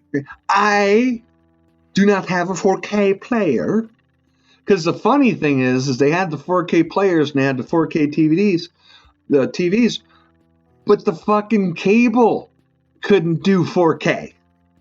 Okay, so I'm like, okay, so you guys think you're watching 4K, but it's not. The cable can't do 4K. Y'all are dumb. Y'all are dumb, man. I'm sorry. But now I guess the cable's a 4K, right? But it's just, it's the people just don't understand, because the one thing that I hate, I totally hate, because I'm watching some of these other movies put out by other companies, and they're like, from a 4K master, and all I see is grain. Right. Okay, and I'm like looking at it going, and for some odd reason you got collectors. Oh, well, the grain you would see in the theaters. No, you didn't. I never saw fucking film grain in the theater. Never. Not once. And it was like, oh, in the 80s, you'd see the film grain. No, you didn't. Okay, you shouldn't see the film grain. It looks like you're watching a bootleg. What are you doing? Okay, what are you doing? The scans got to be done in such a way to where you don't see any film grain. But yeah, I don't know what's going on, man. I mean, and the thing is, we're going to be choosy with the 4K titles because the amount of cost on it. Oh, fuck me. It's huge. You know how much authoring on a 4K disc is? I'd love for you to tell us. 8 to 10 grand. Okay. Now, and how does that compare to Blu-ray? $1,000.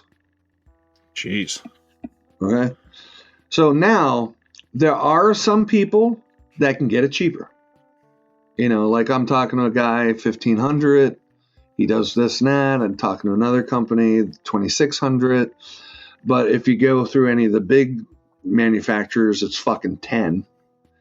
And I know that's what some of the companies are doing, but they got huge fucking titles, right? To where, you can actually sell, 100,000 of those fuckers. But if you're only gonna sell 2,000 or 3,000, and that's saying some movies don't sell 2,000 or 3,000. Right. It's just a gimmick, and the thing is, it's also a lot more expensive because of the costs. So I mean, hopefully the fans understand that some movies are only for Blu-ray, some can get the 4K treatment, and I think that will come to fruition soon, because there's movies that you can't do 4K. Of course. Lost materials, this, that. So I mean, over a period of time, I think people will be like, yes, Blu-ray's here to stay, DVD's gone, and 4K is for like shit like 12 Monkeys and this and that. Best of the best. Yeah, but then you had Arrow fuck up their 12 Monkeys, their Henry Portrait serial killer. They fucked up a bunch of 4K releases. Oh yeah. Yeah, that's the thing, and it's hard too, and that's why the 4K releases only have a commentary on them, not the extras, because things. A lot of the companies are now doing that, though. I mean, like Second Sight in the UK has been doing that for a few. It can get bad though.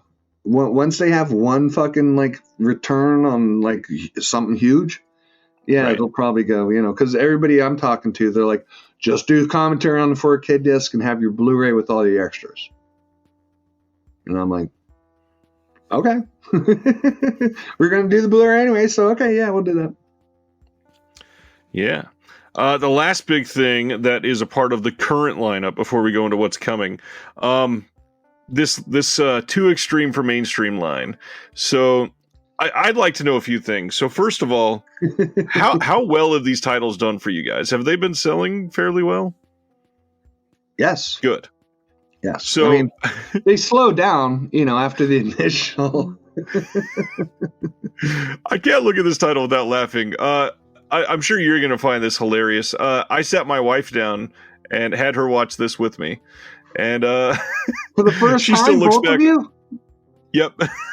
Oh, okay. Well, and she watches every single thing with me. She watched a Serbian film and she went, "This is what we've been hearing about forever. This was light compared to the way everybody described it." Yeah. So yeah, my it's decent. My second ex-wife was actually turned on by the fucking movie. That's not the reason why she's an ex, but she's yeah. So you guys watch that together? Yeah, we watched that, and it led to me saying, this is a wild movie, not one that I'm going to sit down on every night of the week and watch, obviously, but it is one that is out there. And now there's, what are we at, 5 or 6 in the two extreme line? 5. 5 total. That's right. 5, yeah. And the thing is, it's like, because we had Torment, Deep Web XXX, House of Flesh Mannequins, which is uncut. I guess they got nut shots in it. So it's like, I can't put that out through normal distro. And then 29 Needles. Yep. Ooh, have you seen that? I have. Oh, man. You got through it? Happily. And it is, a couple of these, hard to recommend to people. It's tough to skirt around talking about them even, because they're fine. They should be made. They should be seen. But yeah, tough to recommend. But, well, it's not every day you watch John Wayne Gacy shove a jar up somebody's ass. Yeah. Bottle. Come on, there's a Bottle. You're thinking about the jar guy who did that dip. I grew up in the early 2000s, yeah. Oh, yeah. That was a bad idea from the start. But yeah, I mean, 29 Needles is great. I mean, Deep Web's cool. I mean, Torment. And that's the thing. Everybody was excited about Torment. And they knew it was based off of John Wayne Gacy. And everybody's flipping out online going, what why is there so much man rape? And I'm like, dude, it's John Wayne Gacy, okay? Yep. He wasn't doing Girl Scouts. He is doing young men and men. And I'm like, what did you expect? So it's funny, caused some controversy online. I mean, I'm all about the controversy because I court it like a ex-wife. Ex-wife on purpose. Yeah. Okay, so then now a recommendation before we get to the future releases. Is there a current in-print Unearthed Films title that doesn't sell as doesn't sell as well as the rest of the titles, that's not the Old Man movie, that you would say people need to check out? Visceral, Between the Ropes Madness. Dis, Record of Sweet Murder. Fucking awesome. Dis is phenomenal. It flew under people's radar. Visceral is hardcore. There's eyeball fucking in it. It's like, yeah. And somebody just found it like a month ago, and they did a huge review of it on YouTube, going, holy shit, this is one of the most extreme movies I've ever seen.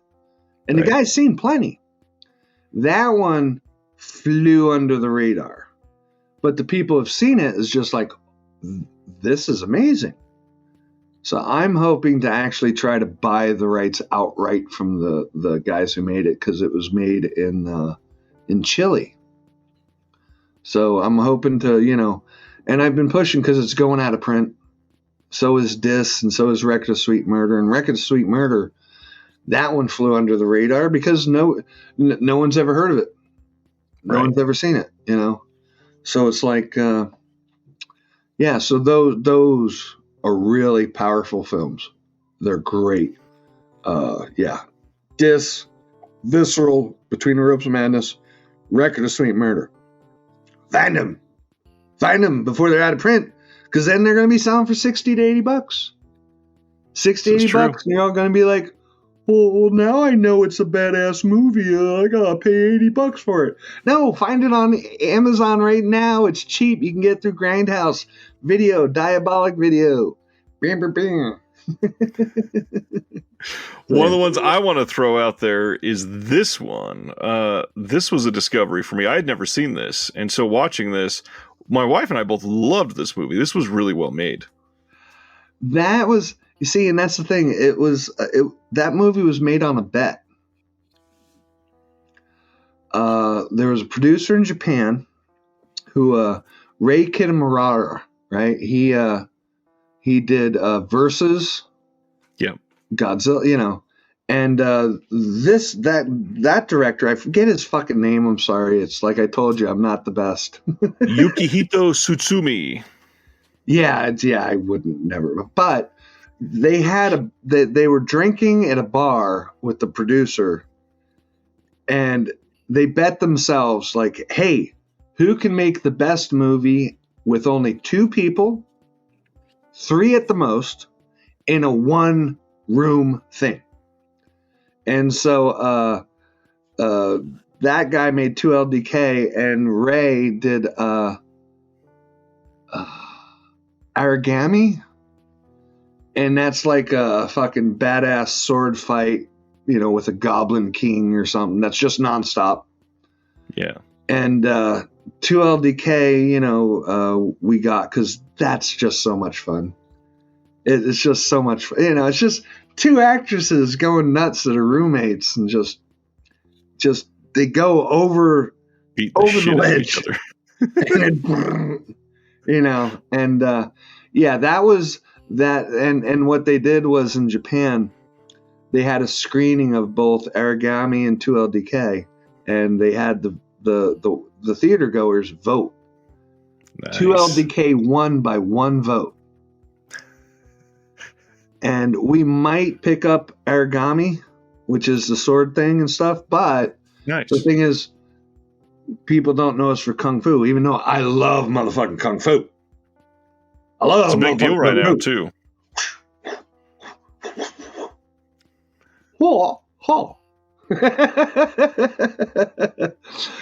So maybe I think we might pick that up, like, in a year or 2 or stuff. I mean, that's the thing. We're going after so many different movies, and we're going after bigger stuff because, we like money.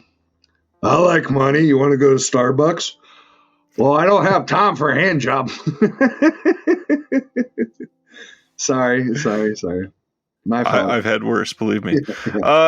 I would love to see you put that out. And martial arts films and all that is killing it on like all of these labels right now. So I'm sure it would do That's the fairly thing. well. I was in negotiations with the people who own the Shaw Brothers Library, and they had some great fucking horror movies like Seeding of a Ghost, Boxer's Omen, Hex, fucking this. And the thing is, Boxer's Omen was already sold. Seeding of a Ghost wasn't, and I'm just like, hey, I want these 4 movies. Right. And they're like, oh, well, you'll get a cheaper price if you buy more movies. And I'm like, because Arrow bought a shit ton of Shaw Brothers Kung Fu Right. and stuff. And I'm like, well, we don't have the fan base for the Kung Fu yet. And maybe I can, like, get us in. But, everybody's buying up the shit, and the problem is, and this pisses me off, is that the UK companies, they're good companies, but they're selling all their fucking shit here in the US. Right. It's like whoever comes out with the first wins. And 4K, that shit you can't encode to where it's like country, I mean, Blu-ray is only A and B and shit, it's just, But, and everybody's got all these damn fucking, non-region players. Yep. And I'm just like, man, and I know people are buying shit from Germany because it's out there first. And Australia, they're pissing me off. Those motherfuckers, they're pissing me off because they're buying it, doing it in non-region, and they're picking up the movies I can't buy yet. The fucking rights are like stuck at Lionsgate or Sony or whatever. And they're buying this shit and being like, oh, hey, beer. You can buy it from, and people are buying it. And I'm like, it's one thing to sell a little bit off of your website, but having your whole customer base off of your fucking, website. Because in Australia, it's as big as fucking Texas. The same amount of people in Australia are in Texas. And they're buying for the films way fucking cheaper because it's fucking Australia. Yep. I can't buy the rights to a film just for Texas. Oh yeah, there's only like 2 million people here, and how many people gonna buy it? 500 people if we're lucky. So they sell it to them, and then they're selling all that shit worldwide, and I'm just like getting pissed. Well, the big thing with Australia, how do they keep putting it out region free? Because most of them they mark as region B, but the discs are all region free. Well, that's a oopsie at the manufacturing plant. Wink. I mean, our shit is all region free too, but it's all sold here in the U.S. Right. On my website, I do sell a little bit. Like I'll sell 3 or 4 copies to Germany, 4 or 5 copies to France. I mean, it's nothing, that we're doing like, purposely, but some of these companies are doing it purposely to where I'm like, you motherfuckers. Like what? Just throwing down. I'm going to throw down. Not really. Future titles. Let's go over those. Uh-huh. On the website, which obviously is going to be linked in the description below, you've got a whole section for future releases. This has always been here. And to show what we've got La Petite Mort 2. This is coming out middle of May. We got The Sound of Summer coming in the middle of June. We've got the first August Underground film coming out in the middle of August. Confessions of a Serial Killer, the director's cut specifically. That one, I think, has a release date now, doesn't it? No. We just got the elements for the Rondo and Bob documentary. Ah. Yeah. So we just got those elements. And that one, I think we're going to do exclusive through us and Grindhouse Video at first. And then we're going to go through normal retail distribution because, we'll hook it up to where it's like special and fancy. Right. Yeah. Other than that, we've got the big one that people have been talking about, the Guyver, and then the Abandoned, A couple of these are, again, a little off the beaten path from what Unearthed has done for the rest of time, but Yep.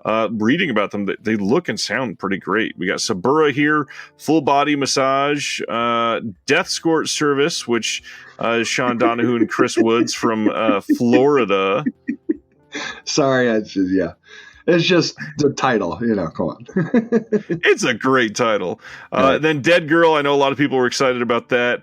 The second and third August Underground films are coming, of course, and then a trilogy box set with some extra discs. And then the one that's been teased for almost as long as the Serbian film extended cut, the Profane Exhibit, we should be getting soon. There's a lot of stuff here. And then Slaughter of the Swine, 100 Tears, Gutterballs 2, Big Fucking Monster. Which of these are you most excited to finally get out there? Fucking all of them. I mean, the thing is, like I said, we're a small company, right? Right. And it's like the restoration for the Guyver for the 4K, right? Yeah, that's almost like a frame by frame cleanup, and we knew it would be a bitch, but we didn't know it would be a bitch of a whore, And I'm hoping that my guy, he's talking, couple weeks, months, but we have all the extras done. I mean, we'll have a never before seen gag reel, never before seen costume tryouts, never before seen, behind the scenes effects reels. We got new commentary with Steve Wang and Screaming Mad George. We got, it'll be loaded, and it's the full R-rated version. And everybody else put out this PG-13 because, we went back to the negatives and, and this, that, and we're working closely with Yuzna because, we handle, international sales for them and stuff. So, yeah, that'll be loaded. That'll be great, and it's just us learning the 4K curve, and that's why it's taking a little bit. And the thing is, that'll be off our plate. And the Profane Exhibit, that's been screening at festivals worldwide now, or at least, who's taking it, because it is extreme, And I had to deal with some legal and some crap for it, and fixed it, So, but that'll be soon. I mean, that's the thing. All these things are going to be sooner than later now. They're all going to be coming out because the extended cut, the Serbian film, it's just sitting down and going over it frame by frame to make sure nothing's corrupted. Right. Because it was shot digitally on the first 4K red camera. It was the first film shot on a red camera in Europe. So it's like, and of course we added all the extended scenes, the music, this, that, and this, and that. So all of this stuff is going to come fast and furious to where the fans are just going to be like, dude, it's like Profane, extended cut. And the thing is, Sabura, the Italian gangster mobster movie. Yep. Dude, it's fucking hardcore. It's fucking vicious, and it's fucking amazing. Sabura, that'll be our next one for September.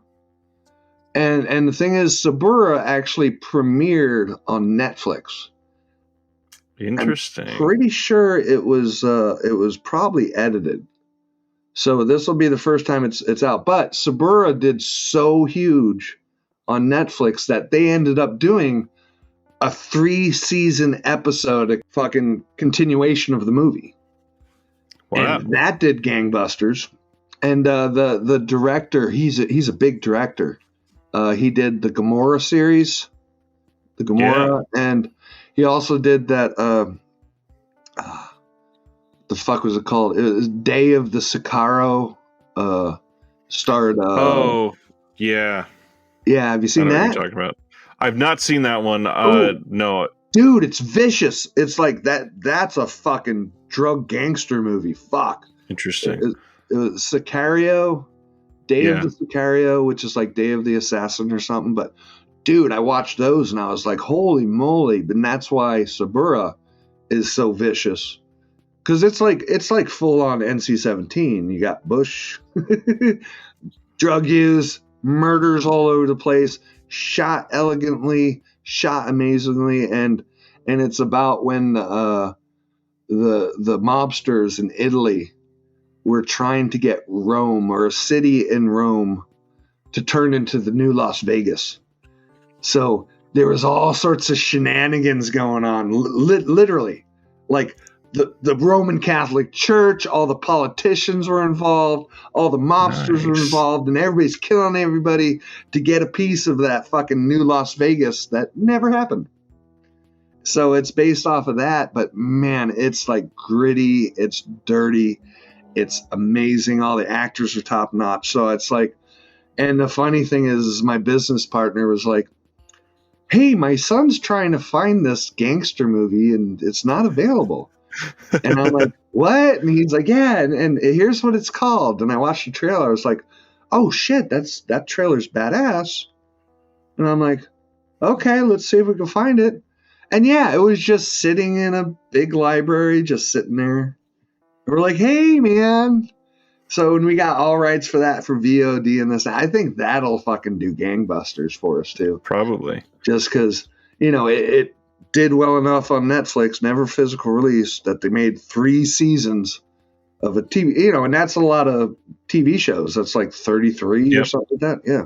So it's all based off of Suburra, and it's called Suburra something, something, something. Looking it up, it looks like it's called Suburra Blood on Rome. Ah, you see? Yeah. Is there any chance you can get the TV series too, or is that? I'm sure the rights are different on that, but different. They're different. Netflix actually produced that, so they owned it. Fucking Netflix. I know. Where the hell's the Texas Chainsaw Massacre release and whatnot? I need and everything else. I need to get one of my spies into Netflix. And be like, oh, hey, buddy, Now that would be sweet. An exclusive Unearthed line coming from Netflix. That would do very well. Oh, that would do. Yeah. Oh, well, yeah. I mean, that's the thing. We're really trying to like gain steam here, and the people I work with, they are bigger than me, and they like to keep secret. So that's why they push me out in front as the Unearthed guy. Well, gaining steam, I've not seen the website look like this ever. Like, the amount of titles that you've got lined up is exciting. They're bigger than normal. It's an era for Unearthed that seems not even just unprecedented, but like a completely different company. There's so much being put into this. I'm very excited to see what's coming up next. Well, now here's the thing. If you look at our old catalog, because we got the catalog page, right? Yeah. If you look at that catalog, you'll see we started with the guinea pig movies. Then we came out with Boy Meets Girl, which is like a twist on the snuff thing because it's a girl torturing a guy. And then we had Junk, Japanese zombie movie, badass. That'll never have a 4K. That'll never have a Blu-ray release because they don't have a print, and the negative was all glued together. That'll be never out. But then you had Rock and Roll. See, remember that one? Animated, our first PG movie, right? And that's the thing, because the amount of money we would have made off of the guinea pig box sets and Rock and Roll. Oh, dude, that would have totally changed the whole course. But, we got ripped off. But yeah, you see all the old shit. So it's like, but Rock and Roll, dude, we sold 70,000 units of that. Jesus Christ. And there was no VOD. Now it's like $90 on eBay. I know. Oh, yeah. No, I know. And the guinea pig box set, dude, we sold 12,000 of those. Okay, 12,000. Wow. If I would have seen just the money from those 2 movies, we'd be kicking ass. And then you got Aftermath. We sold 24,000 of those, but we got ripped off. That's the thing. We came out of the gate fucking hardcore, and Rock and Roll throws, Rock and Roll, Frankenhooker, City of Rot, some indie, cool ass indie movies. I mean, Ichi 1, that's a weirdo one, I mean, that's the thing. If we would have seen that money, yeah, we would have been like way bigger. And the cool thing is like the Footsteps. That's fucking Gareth fucking, not Evans, Gareth. He made the Raid 1 and 2. It is Gareth Evans. Okay. Okay, yeah. But the Footsteps, that was his first movie. Yeah. That's awesome. It's like we find Aftermath, that's Nacho Serde. He went on to make The Abandoned. It did okay in the theaters and shit, but I don't know what happened. But yeah, he should have kept going. And every now and then we'll find a director and stuff that we're friends with. I mean, the funny thing is with Footsteps, after they premiered The Raid at Sundance, a company out of the UK suddenly hit me up. Hey, we want to buy Footsteps. We want to buy his first movie. And I'm like, oh shit. So I got Gareth on the phone, right? I called Gareth. And he's like, dude, I just left a fucking dinner with the president of Sony, and they bought the Raid 1. They're paying for the Raid 2, and they bought the remake rights. So my head's really fat right now. And I'm like, dude, I got a company that wants to buy Footsteps in the UK. He's like, oh, fucking do it, dude. It cost me $6,000 to make. I'm like, all right, boom. So I made him some more money because the release did, but yeah. Right. But it's cool because if you watch Footsteps and then if you watch The Raid, you'll see the same colors, the same camera work, not like, but right. You'll see the same style, which is cool, And you can still get Footsteps. As far as I'm aware, Grindhouse just had it recently still. Mm-hmm.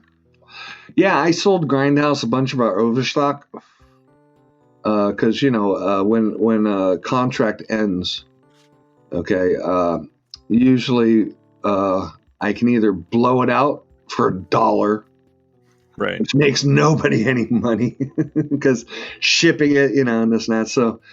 So I had a huge storage unit in Florida, and Mike's like, "Yeah, dude, I'll take it all $1 piece." And I'm like, "Okay, I don't have to ship. All right." And that's and but for other filmmakers, I'm like, "Hey, man, Lex Ortega from Atraz. Have you seen that one? Atrocious, yeah. Oh yeah. And I'm like, "Hey, man, the contract's about ending, but I don't want to blow this stuff out for $1 because is it cool if we keep selling it?" And he's like, yeah, just sell it to us done. And I'm like, okay. And I'm like, then you'll be able to resell it to somebody else, or maybe you want to come back because he's making money, Right. I mean, that's the whole thing is you got to make these guys money, and the movie industry's a bitch. don't get into it. So many people lose their ass. I mean, it's just terrible. It's just terrible. Because so many people, they'll make a movie, they'll put their heart and soul in it, all their fucking money, somebody else's money. And, right. They either don't have a fan base or the movie's like,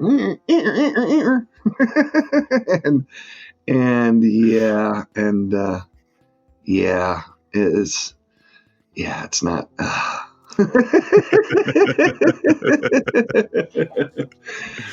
I talk to people and they're like, "You're making millions." I'm like, "No." I'm like, what? No. I was at a horror convention recently, and and I'm like, why the fuck do y'all think you're rich? I'm rich. Right. Like, dude, I'm like, dude, no, it's not that much money. I can survive. I can buy more films. I can do this and that. It's a business. It's a job. But no, I'm not rich. I mean, I'm drinking out of red Solo cups. Okay? Here you go. I'm smoking Seneca. Okay. Wait. Yeah. Oh, usually it's backwards. I've got it flipped for you. Oh, good job. Because I have Calamity of Snakes as well. I just shipped these all out yesterday because I'm actually the last person to get my inventory. So all the other retailers are selling it. And what I tried to do with that was I was trying to buy rubber snakes. And I was going to put them all in like a canvas bag. And I was going to put Calamity of Snakes on it. And then do like a special limited edition, right? But damn, rubber snakes are expensive. and I bought like 12 for like $6 with free shipping off of Amazon Prime. because they used to be $15. Somehow the price went down.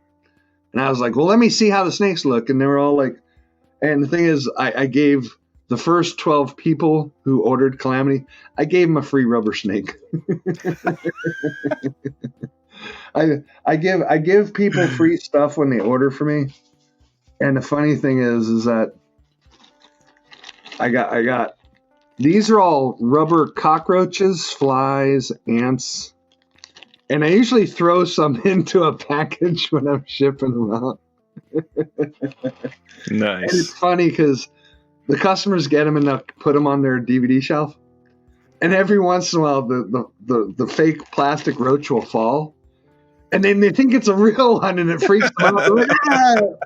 And they're like, damn it, Biro, you got me again. And the thing is, yeah, I like, it's even got plastic flies. And the flies look great.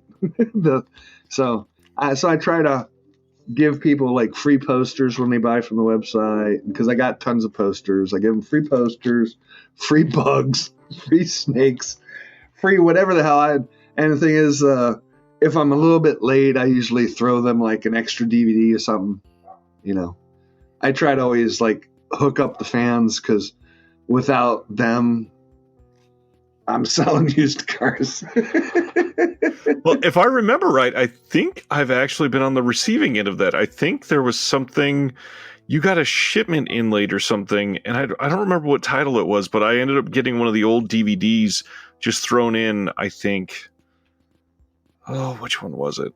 But I mean, you've always done well with that merchandising thing, and like the Serbian film figures that you did. How'd those do overall? It's just Milo standing there with a giant dick in his jeans. Okay, I mean, that's I mean, they're doing well. I mean, like I've sold 100. I still got 100 left, but what I'm gonna do is when the extended cut comes out, because I got a shit ton of posters signed by Serjan. Nice. To where I was selling them $30-$35. And then last time he was here, we went to a cigar bar, drinking Jägermeisters, having cigars, and eating chocolate, because chocolate and cigars go deliciously. And I'm like, hey, man, you need to come sign these posters. He's like, well, I don't want to do it in a cigar bar. And I'm like, why? And he's like, well, then because people will know we're something. And I'm like, yeah, that's true. So we went out into the parking lot, and he's signing them all and shit. So what I'll do is like I'll make the toys like say $70, signed poster, stickers, just the bundle thing that everybody does. Yeah. And yeah, the worst bundle I did was that Torment fucking movie with the Gacy stuff. Yeah, that fucked me up. Fucking, and it's terrible too, because I got these from Jeremy Cruz, because he was my roommate at the time. Jeremy, the FX guy from Toe Tag. Yeah. And he's like, hey man, I got all these John Wayne Gacy signed letters and shit. And here's the stupid thing. I'm a comic book guy. I should have seen that there were fucking photocopies. I didn't notice that there were fucking photocopies. So I'm like, hey, buddy, I got 20 20 John Wayne Gacy fucking letters. And I had a guy do a blood painting of Gacy, and I used that for the cover. And then I got a Gacy book and fucking, a couple different things. And then I'm like, yeah, $400, motherfuckers. And then when I was getting the money for the letters, I was giving it to fucking Cruz. And it was a bit of money. And then suddenly, boom, these are photocopies. And I'm like, what? Yeah. So I had to, luckily, I got some true crime friends. And I have this guy, Ryan Gillikin, I think. And he hooked me up with Merle from the Murder Junkies. And then he hooked me up. And he felt bad because he sold them to the guy, the photocopies in the first place. Yeah. Because he just wanted to read them. He didn't know that they'd be redistributed and shit. So Merle was really, and the funny thing is Merle called me on video chat with Ryan. I was fucking naked. So I'm fucking butt naked talking to Merle from a. I didn't think they noticed or would have even said anything because Gigi was always naked, right? But yeah, I'm talking to him naked and shit. I'm like, yeah, baby. And so we ended up buying them from John Wayne Gacy's painting expert, the guy who would like get the paintings and sell them for him. You know? So, and he had a bunch of letters and stuff. And luckily for me, the guy was going through a divorce. So I got a deal, and I only had to replace 13 of them. But yeah, so, that was a snafu. It's like, ah, son of a bitch. Yeah. I've got the, I think it was 29 needles, the one that you did the finger and the acrylic. Oh, the fingers, yeah. Okay, that was a good joke. Because you did not know what those fingers were from. You watched the movie, it's like,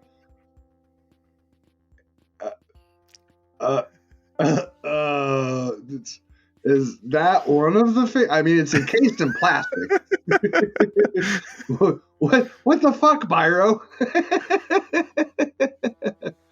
I actually have, I think I have 6 or 7 of those fingers left. Because I wanted to make sure, I wanted to hold back some, because shit gets lost in the mail. Right. So I was like, okay, I'll hold them. So I'll pop them up later for sale, because, because I already paid the director for them outright. So that's all my money. Nice. Yeah. Well, 29 needles still available on the site. People need to get on that. Oh yeah. Well, but I'm not offering the fingers yet. I mean, I got a bunch of shit that I'm like going, I should sell this. I should sell this.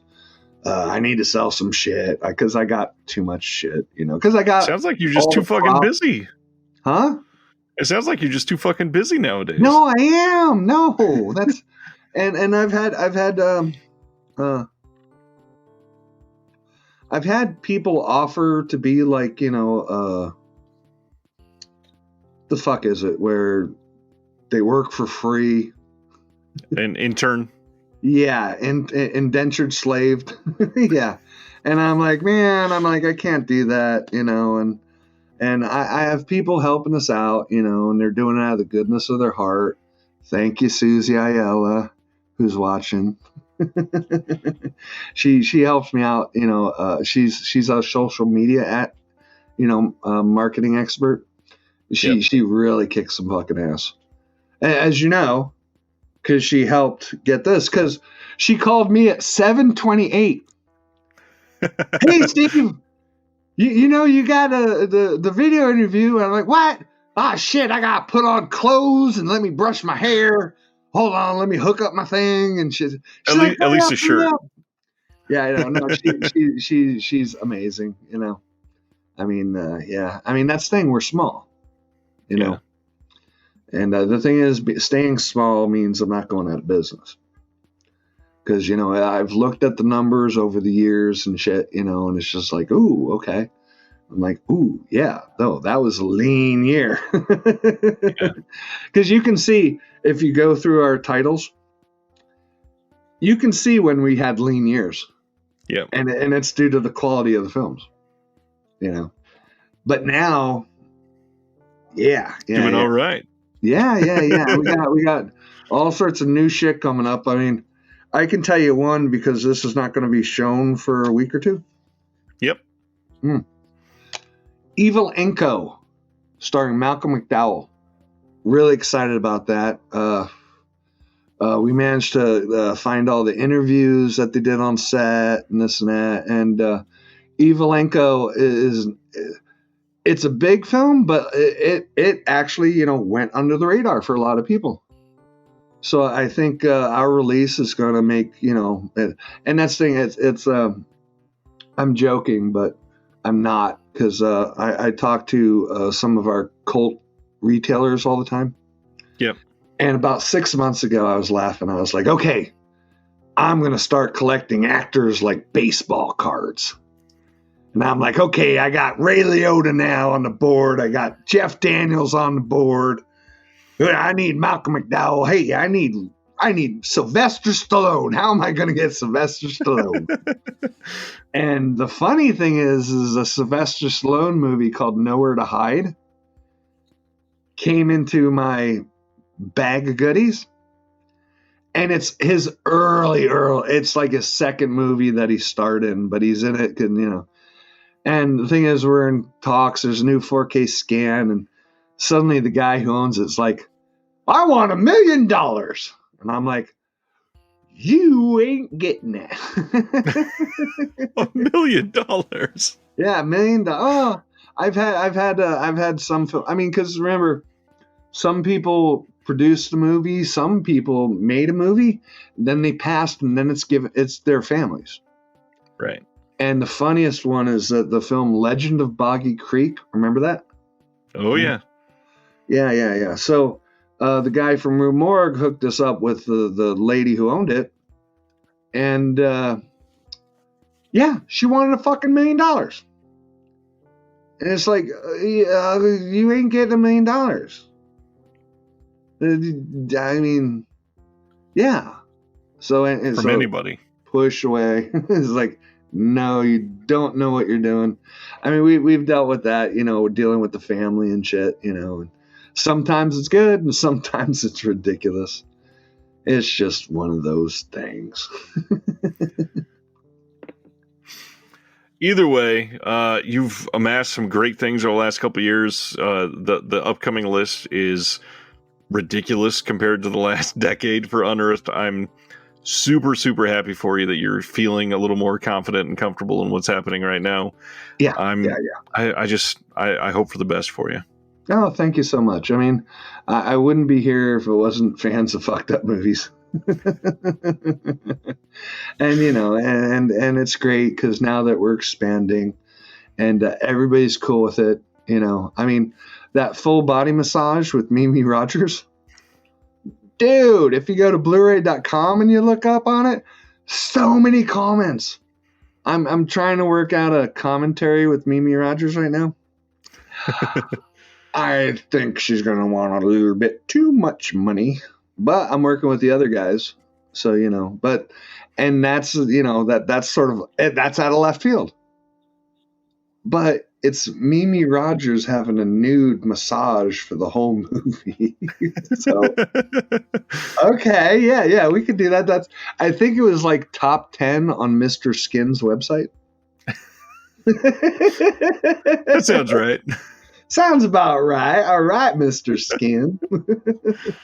So it'll be fun. I mean, we got a lot of other films lined up too, and I can't say anything until contracts are signed, and that's why I could mention Evelenko to you because that was just signed last night. Nice. Yeah. So, is there anything else you'd like to talk about? Probably, but you know what? We'll save it for a second round someday after we get some others under our belt. What are we at? We're 2 hours and 23 minutes. Damn it. That's a long one.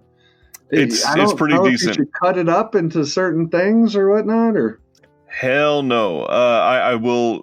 I mean, it'll probably end up being about 2:10 overall. Yeah. Okay. Well, we'll figure out. Hopefully, you get some of them YouTube pennies. Probably not very many. I know. It's terrible, YouTube. You fuckers. Well, I mean, thank you for even agreeing to do this and taking all of your time. I know that you are extremely busy lately, so you didn't have to do this, and I appreciate that. Oh, no. Thank you, Ryan, and thank you for hounding us because, I didn't mean to blow you off. I'm sorry. It happens. No big deal at all. Thank you for listening to the Disconnected Podcast. There's one big thing that you could do to help the show, and that is to leave a rating and review on the podcast service of your choice. Thank you.